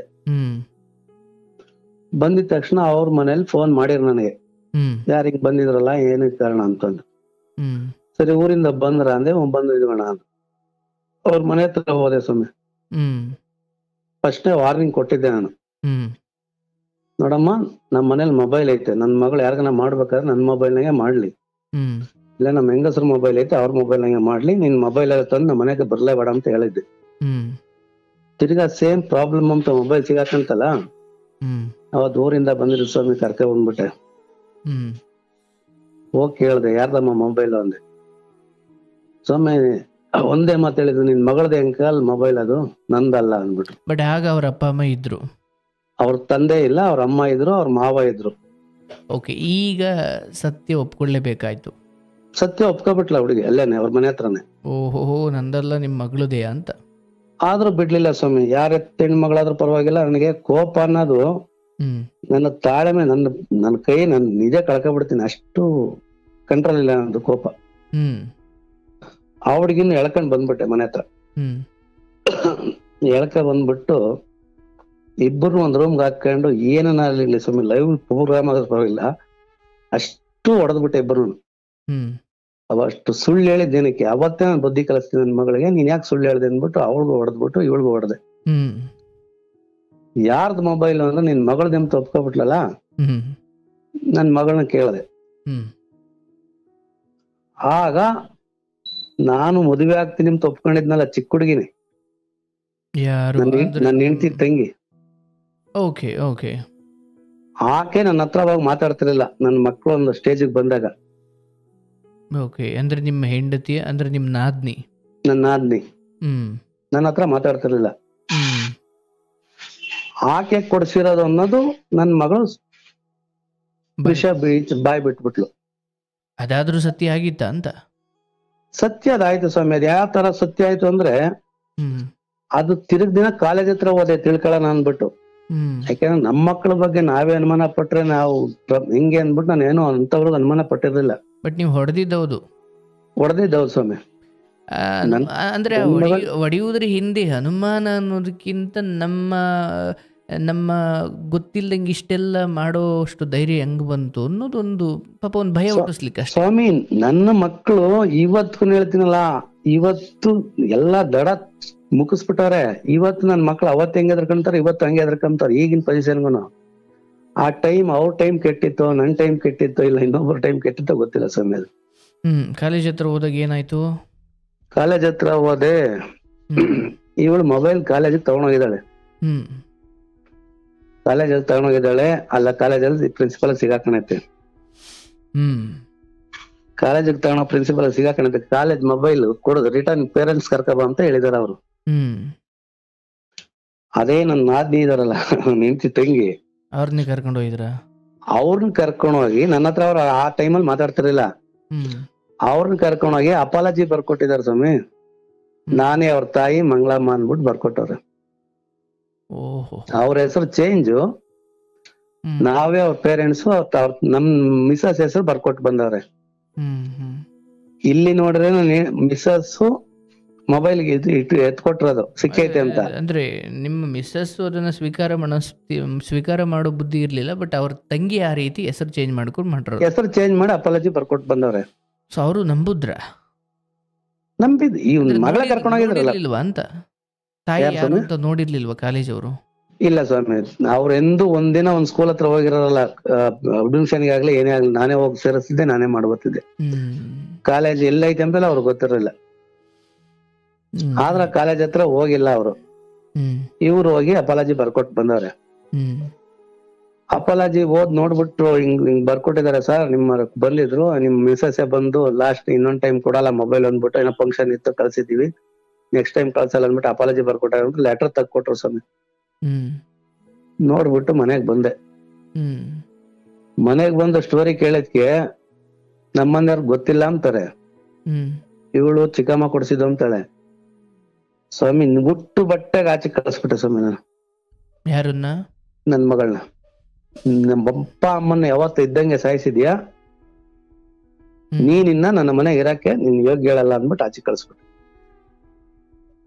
ಓ, ಅಂದ್ರೆ ಕಾಲೇಜಿಗೆ ಬಂದಿದ್ದು ಚಿಕ್ಕಮ್ಮ ಅಂತ ಒಪ್ಕೊಂಡ್ರಲ್ಲ ಆಕೆ? ಒಪ್ಕೊಂಡ್ಲು. ಅಲ್ಲ ಅಪಾಲಜಿ ಇಲ್ಲ, ನನ್ ಬಂದ್ ಮನೆಯವ್ರ ಮಿಸಸ್ ಕೇಳಿನಲ್ಲ, ನಿನ್ ಕಾಲೇಜ್ ಹತ್ರ ಹೋಗಿ ನೀನ್ ಬರ್ಕೊಟ್ಟಿದ್ಯಾ ಅಪಾಲಜಿ ಅಂದೆ. ಬಟ್ ಈಕೆ ಮಾತಲ್ಲಿ ಸತ್ಯ ಇತ್ತು ಅಂತ ಗೊತ್ತಾಯ್ತು ನಿಮ್ಗೆ? ಸತ್ಯ ಅಂತ ಗೊತ್ತಾಯ್ತು. ಅಲ್ಲಿಗೆ ಅಂತ ಗೊತ್ತಾಯ್ತು. ಹಾ, ಇನ್ನು ನನ್ನ ಅಪ್ಪ ಅಮ್ಮ ನಿನ್ ಪಾಲ್ಗೆ ಸತ್ತೋಗವ್ರೆ, ನಿನ್ಗೆ ಆ ತಂದೆ ತಾಯಿ ಯಾರು, ನಿಮ್ ಚಿಕ್ಕಮ್ಮ, ಅಲ್ಲೋಗ್ಬಿಡಮ್ಮ ಅಂತ ಕಳಿಸ್ಬಿಟ್ಟು ಅಷ್ಟೇ ಮಾಡಿದ್ ಸ್ವಾಮಿ. ನನ್ ಜೀವನದಾಗ ತಪ್ಪು ಅಂದ್ರೆ ನಾನು ಬೇರೆ ತಪ್ಪುಗಳು ಬೇಜಾನ್ ಮಾಡಿದೀನಿ, ಒಪ್ಕೊಂತೀನಿ, ಸತ್ಯ ಇಲ್ಲ ಅಂತ ನಾನು ಹೇಳಲ್ಲ. ಆದ್ರೆ ನನ್ನ ಸಂಸಾರದಲ್ಲಿ ಅಷ್ಟ್ ಏನ್ ಬೇಕು ಎಲ್ಲ, ಹೆಂಡತಿ ಮಕ್ಳಿಗೆ ಏನ್ ಬೇಕು ಎಲ್ಲಾ ಮಾಡಿದ್ದೆ. ಇದೊಂದ್ರಲ್ಲಿ ತಪ್ಪು ಎಡವ್ಬಿಟ್ಟು ನಾನು ಆಚೆಗೆ ಕಳ್ಸಿದ್ದೀನಿ, ಸತ್ಯ. ಅಲ್ಲಿಂದ ಆಚೆಗೆ ನಮ್ ತಂದೆ ತಾಯಿ ಎಲ್ಲ ಎಂಟ್ರಿ ಆದ್ರು. ಬಟ್ ನಿಮ್ ತಾಯಿ ಆ ಸಮಯದಲ್ಲಿ ಮನೇಲೇ ಇದ್ರು? ನಮ್ ತಾಯಿ ಮನೇಲೇ ಇದ್ರು, ನನ್ ಮನೇಲೇ ಇದ್ರು. ಆಗ ನಮ್ಮಮ್ಮನ್ ತಮ್ಮನ್ ಮಗ ಮದ್ವೆಗೆ ಹೆಣ್ಣು ಹುಡುಕ್ತಾ ಇದ್ರು ಬೇರೆ ಕಡೆ. ಅವನ್ಗೆಲ್ಲ ಆಗ್ತಿರಲ್ಲ. ನಮ್ ತಾಯಿ ಅದೇ ಸಮಯ ಅದೇನೋ ಗಾದೆ ಇದೆಯಲ್ಲ ಸ್ವಾಮಿ, ನಾಯಿ ಎಸ್ತಿತ್ತು ಇಟ್ಟು ಅಳಸಿತ್ತು ಅಂತ. ನಮ್ಮನೆ ಪರಿಸ್ಥಿತಿ ಹಿಂಗ ಆಗ್ಬೇಕಿತ್ತು. ಅವತ್ ಅದೇ ಹೆಣ್ಣು ಮಗಳು ಅಂದಿದ ತಕ್ಷಣ ಫೋನ್ ಕಟ್ ಮಾಡೋದು ತಾಯಿ, ಇವತ್ ಇದೇ ತರ ಮಟ್ಟಕ್ಕೆ ಕಾದ್ ಕುಂತಿತ್ತು. ನಾನು ಆಚೆ ಕಳ್ಸಿ ಅರ್ಧ ದಿನದೊಳಗಡೆ ಎಲ್ಲಾ ಮೀಟಿಂಗ್ ಮಾಡ್ಬಿಟ್ಟು ನಮ್ಮ ಅಮ್ಮನ್ ತಮ್ಮನ್ನು ನಮ್ಮ ಅಪ್ಪನ ಎಲ್ಲ ಕರ್ಸಿರು ಬೆಂಗಳೂರಿಗೆ. ಬೇಡಪ್ಪ, ನನಗೆ ಬೇಕಿಲ್ಲದ ಮಗಳು ನಿನಗ್ ಬೇಕಿಲ್ಲ, ಹೋಗು ಅಂತ ನಮ್ ತಂದೆನ್ ಕೇಳಿದ್ ಏನಂದ್ರೆ ಗೊತ್ತಾ, ಆ ಜಗಳಾಡ್ಕೊಂಡ್ ನಮ್ಮ ಅಮ್ಮ ಬಂದು ಬೆಂಗಳೂರು ಸೇರ್ಕೊಂಡಿದ್ರು. ನಮ್ ತಂದೆಗ ಅದೇನ್ ಹೇಳಿದ್ರು ಒಂದೇನು ಗೊತ್ತಿಲ್ಲ. ನಮ್ ತಂದೆದ ಒಂಥರ ಮೋಡ್ ಪಟ್ಟು ಹಿಡಿದ ಮೇಲೆ ಆಟ, ನನಗಿನ್ನ ಆಟ. ನಾನು ಬಾಯ್ ಬಿಟ್ಟು ಕೇಳ್ದೆ ಸ್ವಾಮಿ, ಮಗ ಬೇಕಾ ಮೊಮ್ಮಗಳು ಬೇಕಾ ನಿನಗೆ ಅಂದೆ. ನನಗ ಮೊಮ್ಮಗಳೇ ಬೇಕು ಅಂದ ನಮ್ಮ ತಂದೆ. ಮಗ ಬೇಕಿಲ್ಲ, ನನಗ್ ಮೊಮ್ಮಗಳೇ ಬೇಕು ಅಂದ. ಸೊ ಏನ್ ಇಂತ ಇದಾಗೋಯ್ತು ಅಂದ್ಬಿಟ್ಟು ಸರಿ ಅಂದ್ಬಿಟ್ಟು ಆಯ್ತು. ನಾನು ಅಲ್ಲ ಆ ಕಡೆ ಹೋಗ್ ಬರೋದ್ರೊಳಗಡೆ ಅವಳನ್ನು ಕರ್ಕೊಂಡು ನಮ್ಮಮ್ಮ ಅವ್ರನ್ನೆಲ್ಲ ಊರಿಗೆ ಕಳಿಸ್ಬಿಟ್ಟು, ನಮ್ಮಮ್ಮ ನಮ್ಮ ಮನೆಗೆ ಇದ್ಲಲ್ಲ, ನಾನೆಲ್ಲ ಹೋಗ್ ಬರೋದ್ರೊಳಗೆ ನಮ್ಮ ಅಮ್ಮ ಮನೆ ಬಿಟ್ಟು ಆಚೆ ಬಿಟ್ಟೋಗ್ಬಿಟ್ಟವಳೆ ಸೀದಾ ಊರಿಗೆ. ಅಂದ್ರೆ ಮಗಳನ್ನ ಕರ್ಕೊಂಡು ಸೀದಾ ಊರ್ಗ್ ಹೋಗ್ಬಿಟ್ಟವ್ರೆ. ಸೀದಾ ಊರ್ಗ್ ಹೋದ್ರಲ್ಲ ಅಂದ್ಬಿಟ್ಟು ಒಂದು ಇಷ್ಟೆಲ್ಲಾ ಮಾಡಿದವ್ರಿಗೆ ಸಪೋರ್ಟ್ ಮಾಡ್ತಾರಲ್ಲ, ಏನ್ ಮಾಡೋದು ಅಂದ್ಬಿಟ್ಟು ನಾನು ನನ್ ಮಗ 8ನೇ ಕ್ಲಾಸ್ ಓದ್ತಾ ಇದ್ದ ಅವಾಗ. 8ನೇ ಕ್ಲಾಸ್ ಓದ್ಬೇಕಾರೆ ಬೇಡ ಇಷ್ಟೆಲ್ಲ ನನ್ ಫ್ಯಾಮಿಲಿ ತೊಂದ್ರೆ ಆಗೈತಿ, ಇವೆಲ್ಲ ನೀವೇ ಮಾಡಿರೋದು, ಇಲ್ಗನ ಎದ್ರಕೊಂಡ್ ಕಳಿಸ್ತಾರ, ಒಬ್ಬ ಮಗನ್ ಜೀವನ ಸಂಸಾರ ಹಾಳಾಗೋಗ್ತೈತೆ ಅಂದ್ಬಿಟ್ಟು ಮೊಮ್ಮಗಳನ್ನ ಎಲ್ಲ ಮೊಮ್ಮಕ್ಕಳ ಜೊತೆ ಮಾಡಿ ಕಳಿಸ್ತಾರೆ ಅಂದ್ಬಿಟ್ಟು ನನ್ನ ಹೆಂಡತಿ ಮಗನ್ನ ನೀವು ಹೋಗ್ಬಿಡ್ರಿ ಅವ್ರ ಜೊತೆಗೆ ಅಂದ್ಬಿಟ್ಟು ಕಳಿಸ್ದೆ. ಅಂದ್ರೆ ಕಳಿಸಿದ ಉದ್ದೇಶ ಏನು? ಇವ್ರನ್ನು ಕಳಿಸಿದ ಉದ್ದೇಶ ಅಂದ್ರೆ ಇಲ್ಲಿಗಾದ್ರೂ ನನ್ ಮಗನ್ ಜೀವನ ಕೆಟ್ಟೋಗ್ತೈತಿ ಅಂತ ಎದ್ರಕೊಂಡಾದ್ರೂ ಮೊಮ್ಮಗಳನ್ನ ಕಳಿಸ್ತಾರೆ, ಆಮೇಲೆ ಇವ್ರಿಗೆ ಬುದ್ಧಿ ಕಲಿಸ್ಬಿಟ್ಟು ನಾನೇ ಒಂದ್ ದಾರಿ ನೋಡ್ಕೊಳ್ಳೋಣ ಅಂತ ಕಳಿಸ್ದೆ. ಓಕೆ, ಮಗ ಮತ್ತೆ ಹೆಂಡತಿ ಇಬ್ರು ಕೂಡ ನಮ್ಮಿಂದಲೇ ಬಂದಿದ್ದಾರೆ, ಅವನೊಬ್ಬನೇ ಆದ, ಅವನ್ ನಿನ್ ಬಗ್ಗೆ ಯೋಚನೆ ಮಾಡಿ ಮರುಕ ಹುಟ್ಟಿ ಕಳಿಸ್ತಾರೆ ಅಂತ ನಾನ್ ಕಳಿಸ್ದೆ. ಮಗ ಎಲ್ಲನ ಬಿದ್ದಿರ್ಲಿ ಹೆಂಗನ ಇರ್ಲಿ, ನಮ್ ತಾಯಿಗೆ ಬೇಕಾಗಿದ್ದು ತಮ್ಮನ ಮಗನ ಮದುವೆ ಮಾಡೋ ಹುಚ್ಚ ನಮ್ ತಾಯಿಗಿತ್ತು. ಅದು ನಿಮ್ ಮಗಳ ಜೊತೆ? ನನ್ ಮಗಳ ಜೊತೆ. ಅದ ನಡೆದೋಯ್ತದ ಆಗೋಗೈತೆ, ಈಗ ಮುಗೋಗಿದೆ. ಆ ಹುಮ್ಮಸ್ಸಲ್ಲಿ ನನ್ನ ಹೆಂಡತಿ ಮಗನು ಸಮೇತ 6 ತಿಂಗಳು ಊರಾಗಲೇ ಇಟ್ಕೊಂಡ್ರು. ಬಟ್ ಅವ್ರು ನಿಮ್ಮ ಪರನೇ ಇದ್ರ? ಯಾರು? ಹೆಂಡತಿ ಮಕ್ಕಳು. ಹೆಂಡತಿ ಮಗ ಇದ್ದು ನನ್ನ ಪರ ಇದ್ರು. ಓಕೆ, ಅದು ಹಾದಿ ತಪ್ಪಿತ್ತು ಬಿಡಿ, ಅಲ್ಲ ಅಥವಾ ಅದು ಬೇರೆ ಬಿಡಿ. ಬಟ್ ಹೆಂಡತಿ ಕಳಿಸಿದ್ರಲ್ಲ, ಆ ಉದ್ದೇಶ ಈಡೇರೋ ಪ್ರಯತ್ನನೇ ಮಾಡ್ತಿದ್ರ ಅಥವಾ ಅವರು ಕೂಡ ಅಲ್ಲಿ ಆ ಕಡೆಗೆ ಹೋಗ್ಬಿಟ್ರ ಅಂತ? ಆ ಕಡೆಗೆ ಜಾರ್ಕೊಬಿಟ್ರು ಅವ್ರಿಗೆ. ಯಾಕೆಂದ್ರೆ ಅವಾಗ ನಾನು ಅದೇ ಹೇಳಿನಿ ಸ್ವಾಮಿ, ನಾನೊಂದು ಸ್ವಲ್ಪ ಒಳ್ಳೆತನೂ ಐತೆ ನನ್ನ ಹತ್ರ, ಕೆಟ್ಟತನ ಐತೆ ಸ್ವಾಮಿ, ಇಲ್ಲ ಅಂತ ಒಪ್ಕೊಂಬಲ್ಲ. ಒಳ್ಳೆತನ ಎಷ್ಟು ಒಳ್ಳೆನೋ 50% ಒಳ್ಳೆನೋ 50% ಕೆಟ್ಟವನೇ. ಯಾಕೆಂದ್ರೆ ಇರೋದ್ ಹೇಳ್ಕೋಬೇಕು, ಇಲ್ಲದೆಲ್ಲ ಹೇಳ್ಕೊಂಡ್ರೆ ಏನ್ ಪ್ರಯೋಜನ? ಆ ಇದಕ್ಕೆ ನಮ್ಮಮ್ಮ ನನ್ನ ಹೆಂಡತಿ ಮಗನ್ಗೆ ಹೇಳ್ಕೊಡೋರಾದ್ರು, ನೀವು ಅವನಂತೆ ಹೋಗ್ಬಿಟ್ರೆ ನೀವು ಅಷ್ಟೇ ಹಿಂಗೆ ಅಂತಂದು. ಲಾಸ್ಟ್ಗೆ ಸ್ವಾಮಿ ಅಂದ್ ಕೇಳಬಾರ್ದು ಮಾತು, ಅವನ್ ಮಗಳು ಮದುವೆ ಮಾಡೋ ಯೋಗ್ಯತೆ ಇಲ್ಲ, ಅದಕ್ಕೆ ಕತ್ತಿಡ್ ದಾಚಿ ತೊಳ್ದ ಅಂದ್ರು. ನನ್ ಹಿಂದೆ ಮುಂದೆ ಹುಟ್ಟರು, ನನ್ ಹಿಂದೆ ಮುಂದೆ ಬೆಳೆದು ನನ್ ಮನೆಗೆ ಅನ್ನ ತಿನ್ನೋಗಿರೋರು. ಎಲ್ಲಕ್ಕೂ ತಲೆ ಬಗ್ದೆ. ಆಯ್ತು, ನಮ್ಗೆ ಆ ಯೋಗ್ಯತೆ ಐತೋ ಇಲ್ವೋ ನೋಡೋಣ, ಸರಿ ನೋಡೋಣ ಬಿಡು ಅನ್ಕೊಂಡ್ ಸುಮ್ನೆ ಅದೇ. ಆಮೇಲೆ ಒಂದು 6 ತಿಂಗಳಾದ್ಮೇಲೆ ನನ್ ಮಗನ್ನ ನಮ್ ಮಿಸಸ್ ನೀನ್ ಬೆಂಗಳೂರಿಗೆ ಹೋಗ ಅಪ್ಪನ ಹತ್ರ ಅಂತ ಅಂದ್ರು. ಅವನು ನನ್ ಮಗ ನನ್ನ ಹತ್ರಕ್ ಬಂದ, ಇಲ್ಲಪ್ಪ ನಾನು ಓದ್ಬೇಕು, ನಾವೇನ್ ಮಾಡಿದೀವಿ, ನಮ್ಮ ಊರ್ ಕಳ್ಸಿ ಬಿಡಿದೀವಿ ಅಂದ್ಬಿಟ್ಟು. ಸರಿ ಆಯ್ತು, ಇಲ್ಲೇ ಇರಪ್ಪ, ನೀನ್ ಓದಿಸ್ತೀನಿ, ಇಲ್ಲೇ ಇರೋ ಅಂದ್ಬಿಟ್ಟು ಅವನ್ನ ಸ್ಕೂಲ್ ಕಳ್ಸ್ಕೊಂಡು ಹೋಟ್ಲಲ್ಲಿ ಊಟ ಕೊಡಿಸ್ಕೊಂಡು ನನ್ ಪಾಡ ನಾನು ಡ್ಯೂಟಿಗೆ ಹೋಗ್ತಿದ್ದೆ, ಬರ್ದಿದ್ದೆ, ಅವ್ನ ಸ್ಕೂಲ್ಗೆ ಹೋದ. ಅದಾದ್ಮೇಲೆ ಸ್ವಲ್ಪ ದಿನ ಮೇಲೆ ನಮ್ಮ ಹೆಂಗಸರು ಬಂದ್ರು. ಬಟ್ ಹೋಗಿದ್ದು ಕೆಲಸ ಈಡೇರ್ಲಿಲ್ಲ. ಬಟ್ ಪುಣ್ಯ, ಆಕೆನೂ ಕೂಡ ನಿಮ್ಮನ್ನ ದ್ವೇಷ ಮಾಡೋ ತರ ಆಗ್ಲಿಲ್ವಲ್ಲ ಸ್ವಾಮಿ. ಬಂದ್ರು, ಆಮೇಲೆ ದ್ವೇಷ, ಆಮೇಲೆ ನೀವೇ ಹೇಳ್ತೀರ ನನಗೆ. ಓಕೆ ಇನ್ನು ಇದೆ, ಇನ್ನ ಮುಂದೆ ಚರಿತ್ರೆ ಬೇರೆ ಐತೆ. ಅದಾಯ್ತು, ಬಂದ್ರು ಸ್ವಾಮಿ. ಎಲ್ಲಾರ ಹತ್ರನು, ನಮ್ ತಂದೆ ತಾಯಿ ಹತ್ರ, ನಮ್ ತಂಗಿಯರ ಹತ್ರ, ನಮ್ ಇಡೀ ಸಂಬಂಧಿಕರ ನಿಷ್ಠೂರ ಆಗ್ಬಿಟ್ಟು, ನಾನ್ ಚೆನ್ನಾಗಿರ್ಬೇಕು, ನನ್ನ ಹೆಂಡತಿ ಮಕ್ಳು ಯಾರ ಹತ್ರ ಕೈ ಒಡ್ಡಬಾರ್ದು ಅಂತ ಹಠ ಚಾಲ್ದಾಗೆ ಬದುಕ್ತಾ ಇದ್ದೆ. 16 ವರ್ಷಕ್ಕೆ ಅವಳು ಊರ್ಗ್ ಹೋಗಿದ್ರಲ್ಲ, ಇನ್ನ ಫಸ್ಟ್ ಇಯರ್ PUC, ಇನ್ನ 6 ತಿಂಗಳು ಅಷ್ಟೇ ಸ್ವಾಮಿ. 16 ತುಂಬ 17 ರನ್ನಿಂಗ್ ಇತ್ತು, ಮದುವೆ ಮಾಡಕ್ ಆಗಿರಲಿಲ್ಲ. 1.5 ವರ್ಷ ಕಾದ್ಬಿಟ್ಟು ಮನೆಗೆ ಎರ್ಸ್ಕೊಂಡ್ರು ನಮ್ಮ ಅಪ್ಪ ಅಮ್ಮ ನನ್ ಮಗಳನ್ನ. ಮನೆಗೆ ಎರ್ಸ್ಕೊಂಡ್ರು, ನಾನು ಅಪ್ಪ ಅಮ್ಮನ್ ಬಿಟ್ಬಿಟ್ಟೆ, ನಾನು ಊರ್ಗ್ ಹೋಗ್ಬಿಟ್ಬಿಟ್ಟೆ, ಎಲ್ಲ ಬಿಟ್ಬಿಟ್ಟೆ. ಸರಿ, ನಾನು ನನ್ನ ಹೆಂಡತಿ ಮಗ ಚೆನ್ನಾಗೇ ಇದ್ವಿ.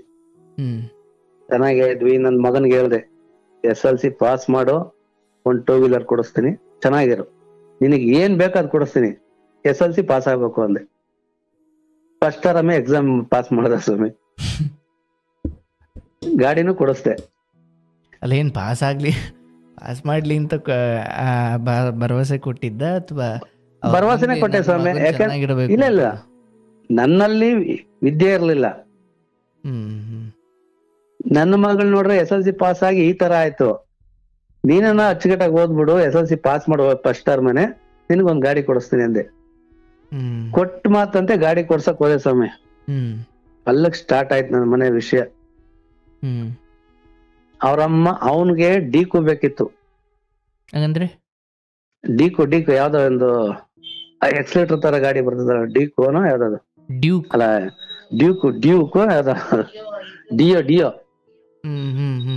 ಡಿಯೋ ಗಾಡಿ ಬೇಕಿತ್ತಂತೆ. ನಾನ್ ನೋಡಪ್ಪ, ನಮ್ದು ಡಿಯೋ ಗಾಡಿ 40 ಮೈಲೇಜ್ ಬರ್ತೈತೆ, ನಾನ್ ತಗೊಂಡ್ರೆ ಸ್ಪೆಂಡರ್ ಪ್ಲಸ್ ಐತೆ ಕೊಡ್ಸೋದು, ಅದೊಂದ್ 60 ಬರ್ತೈತೆ, ನಮ್ ದುಡಿಮೆಗೆ ನಮ್ ಮೈಲೇಜ್ಗೆ ನಮ್ಗ್ ಸಾಕಾಗ್ತೈತೆ ಅಂತ ಹೇಳ್ದೆ. ಅಲ್ಲಿಂದ ಸ್ವಲ್ಪ ಉಟ್ಕಂತು ಸ್ವಾಮಿ, ತಂದೆ ಹೆಂಡತಿಗೂ ಮಗನಿಗೆಲ್ಲ. ಅಲ್ಲಿಗಾಲೆ ನನ್ ಮಗಳ ಮದ್ವೆ ಆಗೋಗಿತ್ತು. ಮೈಲೇಜ್ ಮುಖ್ಯ ಅಲ್ಲ, ಲುಕ್ ಮುಖ್ಯ ಅಂತ. ಡ್ಯೂಕ್ ಮುಖ್ಯ ಅಂದ್ಬಿಟ್ಟು ಅವ್ರ ಇದ್ ಮಾಡ್ಕೊಂಡ್ರು. ಸೊ ಅಷ್ಟೊತ್ತಿ ಮಗಳು ಮದ್ವೆ ಆಗಿ ಹೋಯ್ತಾ? ಇಲ್ಲ ಆಗೋಗಿತ್ತು. ಅಲ್ಗಲ್ಲ 2 ವರ್ಷ ವಯಸ್ಸಿಗೆ ಬಂದಿದ್ರು ಅಂತ.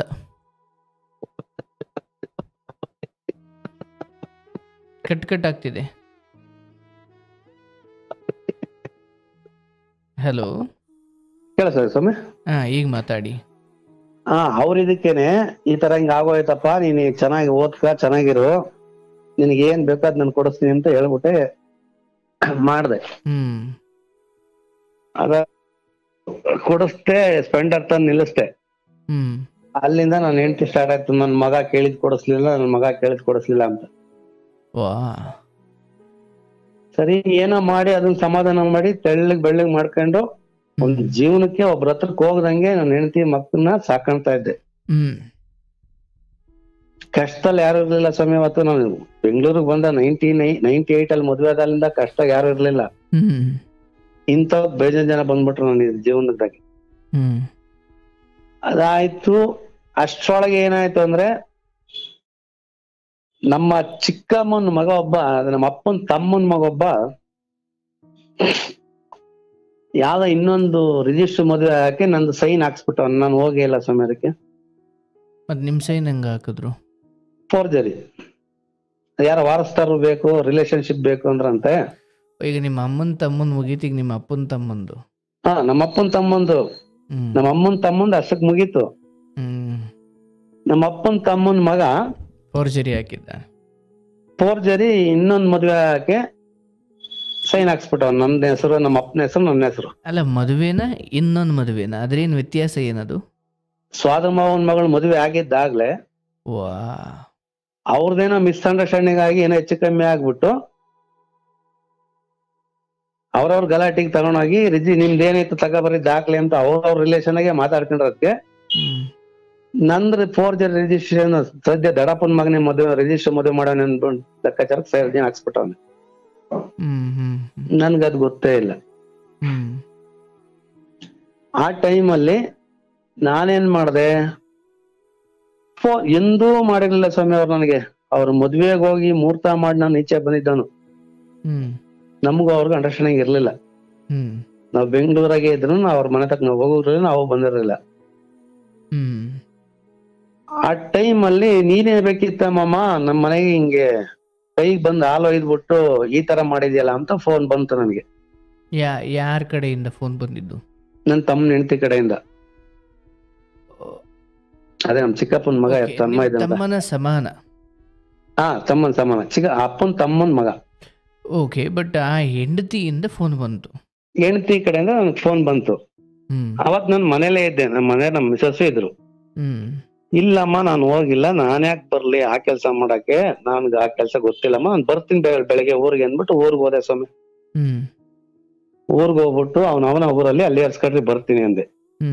ಊರ್ಗ್ ಹೋಗ್ಬಿಟ್ಟು 4 ದಿನ ಕಲಾಕ್ಬಿಟ್ಟು, ಏನೋ ಇಂತ ಕೆಲ್ಸ ಮಾಡಿದ್ಯಲ್ಲ, ನಾವೇನ್ ತಲೆ ಎತ್ಕೊಂಡು ಅಡ್ಡಾಡ್ಬೇಕೋ, ಈಗ ಅರ್ಧ ಮರ್ಯಾದೆ ಹೋಗೈತೆ, ನೀನೊಂದ್ ಅರ್ಧ ಕಳಿತಿದ್ಯಲ್ಲ, ನಿನ್ ಪಾಡ ಏನಾಗ್ಬೇಕು ಅಂತ ಕೇಳ್ದೆ. ಅಣ್ಣ ತಪ್ಪಾಯ್ತಣ್ಣ, ಏನೋ ಅವತ್ತು ನಿನ್ ಹೆಸರು ಮುಂದಿಟ್ಕೊಬಿಟ್ರೆ ಸುಮ್ನೆ ಆಗ್ತಾಳೆ ನಮ್ಮಮ್ಮ ಅಂದ್ಬಿಟ್ಟು ನಾನು ಇದ್ ಮಾಡ್ಬಿಟ್ಟೆ, ತಪ್ಪಾಯ್ತಣ್ಣ ಅಂತ ಒಪ್ಕೊಂಡ ಸ್ವಾಮಿ. ಇನ್ನೇನ್ ಹೇಳಿ ನಾನು. ಸರಿ ಆಯ್ತಪ್ಪ, ರಿಜಿಸ್ಟರ್ದು ಫೋರ್ಜರಿ ಅಲ್ವಾ, ಅದೇನ್ ಬಂದ್ರೆ ನಾನಿದ್ದೀನಿ, ನಾನಿರೋ ಕಡೆನೆ ಮನೆ ಮಾಡ್ಕೊಡ್ತೀನಿ, ಬಂದ್ ಚೆನ್ನಾಗಿರೋ ಬದುಕಿ ಅಂತ ಹೇಳ್ದೆ. ಆಯ್ತು,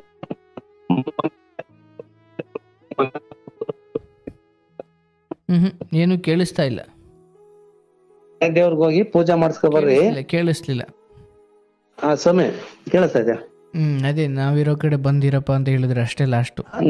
ನಾವಿರೋ ಕಡೆನೆ ಬಂದು ರೂಮ್ ಮಾಡ್ಕೊಡ್ತೀನಿ, ಅಲ್ಲೇ ಇದ್ಬಿಡು, ಅದು ಫೋರ್ಜರಿ ಮದ್ವೆ ಅಲ್ವಾ, ಅವ್ರೇನ ಬಂದ್ರೆ ನಾನ್ ಬೇಕಾದ್ರೆ ಮಾತಾಡ್ತೀನಪ್ಪ ಅಂತ ಹೇಳ್ದೆ. ಆಯ್ತಣ್ಣ ಅಂತ ಒಪ್ಕೊಬಿಟ್ಟು ಮನೆ ದೇವ್ರಿಗೆ ಹೋಗಿ ಪೂಜೆ ಮಾಡಿಸ್ಕೊಬರ್ರಿ ಅಂದ್ಬಿಟ್ಟು ಗಂಡ ಹೆಂಡತಿಗೆ ನಮ್ಮೂರವೇ 2 ಟೂ ವೀಲರ್ ಕೊಡ್ಸಿ ಕಳಿಸ್ದೆ. ಹೋಗಿ ಪೂಜೆ ಮಾಡಿಸ್ಕೊಬರೋದು, ಸಾಯಂಕಾಲ ಹೋಗೋಣ ಅಂದ್ಬಿಟ್ಟು ಕಳ್ಸಿದ್ಕೆ ನಾನು ಅಲ್ಲೇ ಊರಲ್ಲೇ ಇದ್ದೆ. ಅವ್ರನ್ನ ಪೂಜೆ ದೇವಸ್ಥಾನಕ್ಕೆ ಹೋಗಿ ಬಂದ್ರು.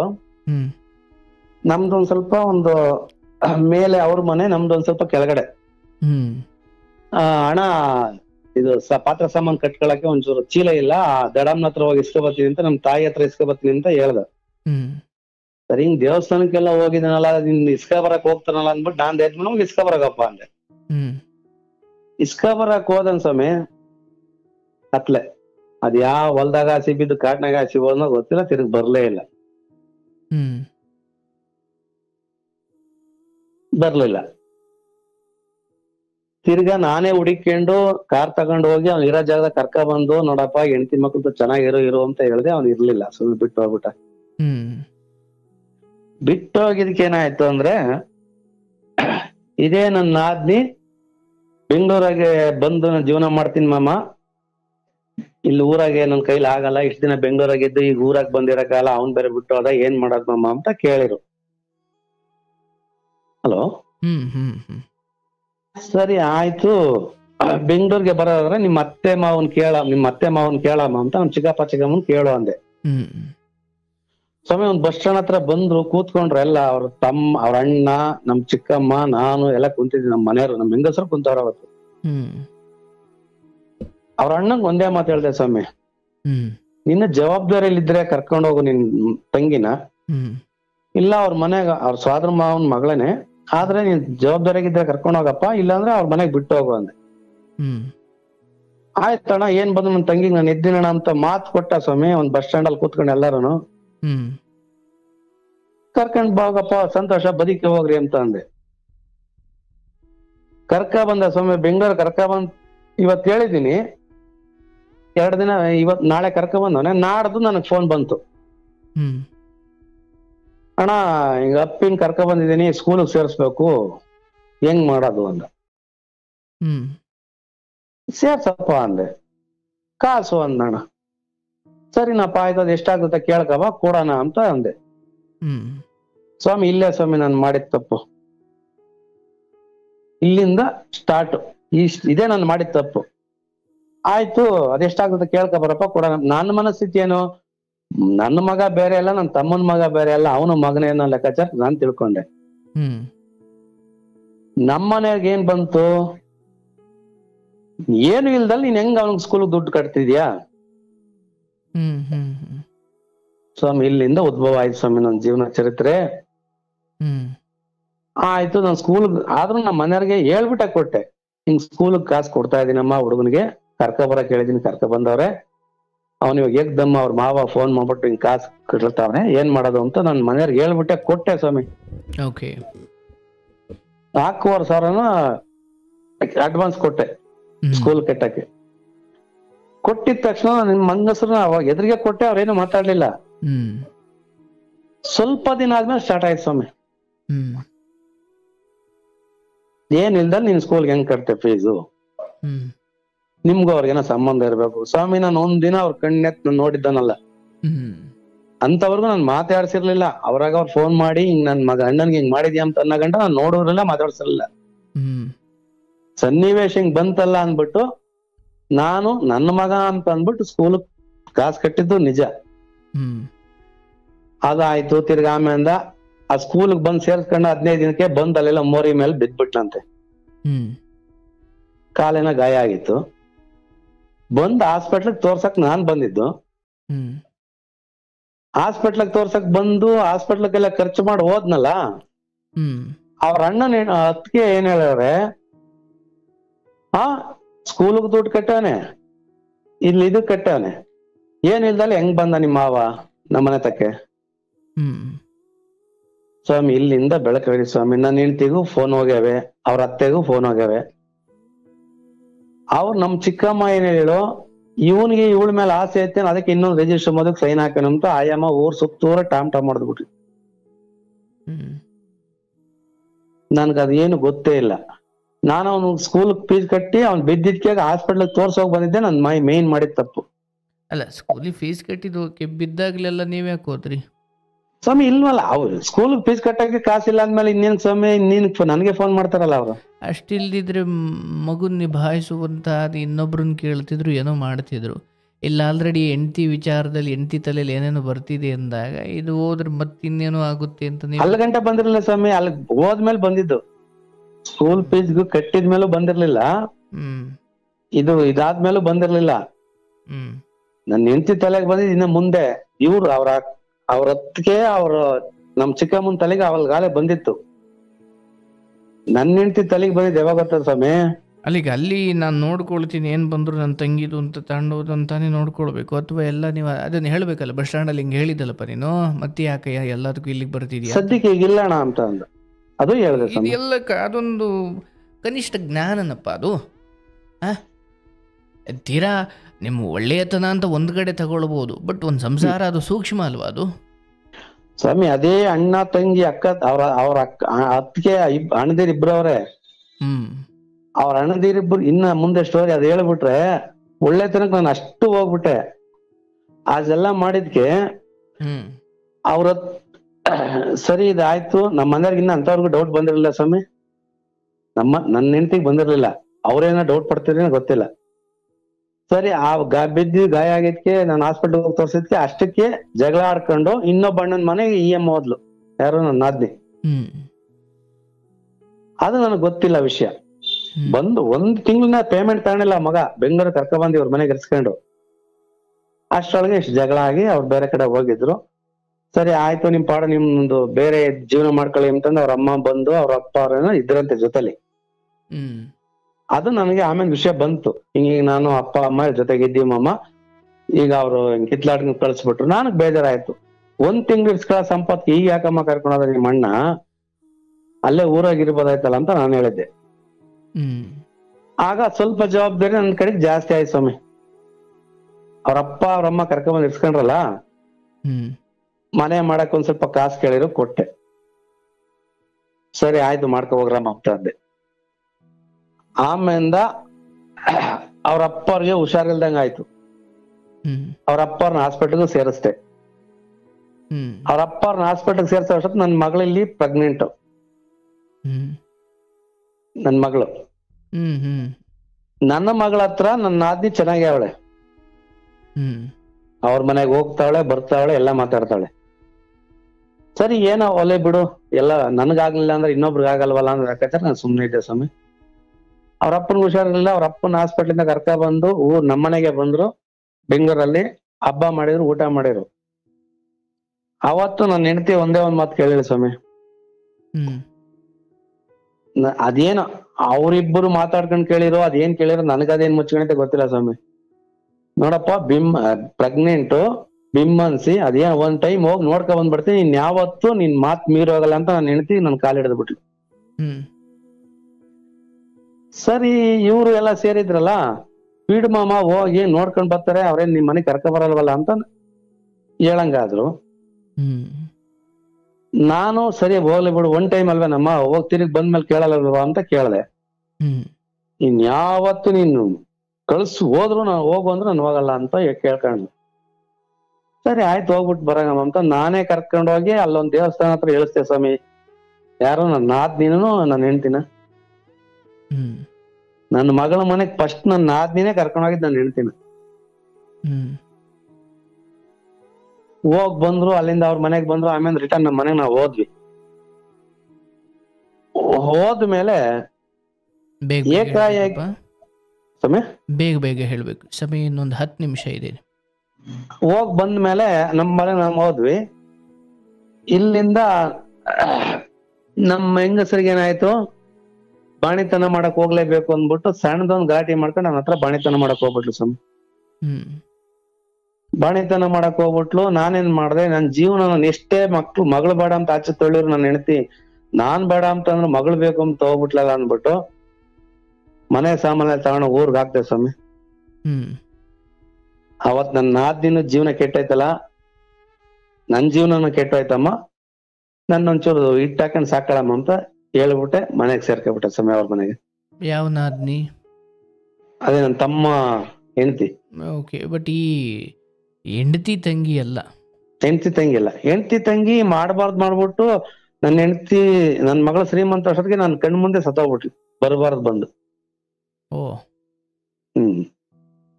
ಸೊ ಇಲ್ಲಿ ನಿನ್ನ ಮಗಳು ಮನೆಗೆ ಮತ್ತೆ ಬಾಣಂತನ ಸಮಯ ಅಥವಾ ಗರ್ಭಿಣಿ ಸಮಯದಲ್ಲಿ ಕರ್ಕೊಂಡು ಹೋಗಿದ್ದು ಈ ನಾದ್ನಿ, ಅಂದ್ರೆ ಈ ನಾದ್ನಿ ತಮ್ಮನ ಹೆಂಡತಿ. ಓಕೆ. ಆ ಟೈಮಲ್ಲಿ ಅಂತವ್ರಿಗೂ ನನ್ನ ಹೆಂಡತಿ ಅವ್ರ ಮೇಲೆ ದೂರ ಇರ್ಲಿಲ್ಲ. ಇವಳು ಬಾಣಿತನ ಮಾಡಕ್ ಹೋದ್ಲಲ್ಲ ಅವ್ರ ಮನೆ, ನನ್ ಮಗಳ ಮನೆಗೆ, ನನಗೊಂಥರ ಜೀವನ ಇದ್ದು ಸತ್ತಂಗ ಹೋಯ್ತು ಸ್ವಾಮಿ. ಅವತ್ತು ಇರ್ಲೇಬಾರ್ದು ಜೀವನದಾಗ, ಇನ್ಯಾವತ್ತು ಬದುಕಿರ್ಲೇಬಾರ್ದು ಅಂತ ನಾನು ಡಿಸೈಡ್ ಮಾಡಿದ್ದೆ. ಅವತ್ತು ಆ ಮಗ ನನ್ನ ಉಳಿಸಿದ್ದು, ಅದು ಬೇಕಾದ್ರೆ ಒಪ್ಕೊಂತೀನಿ.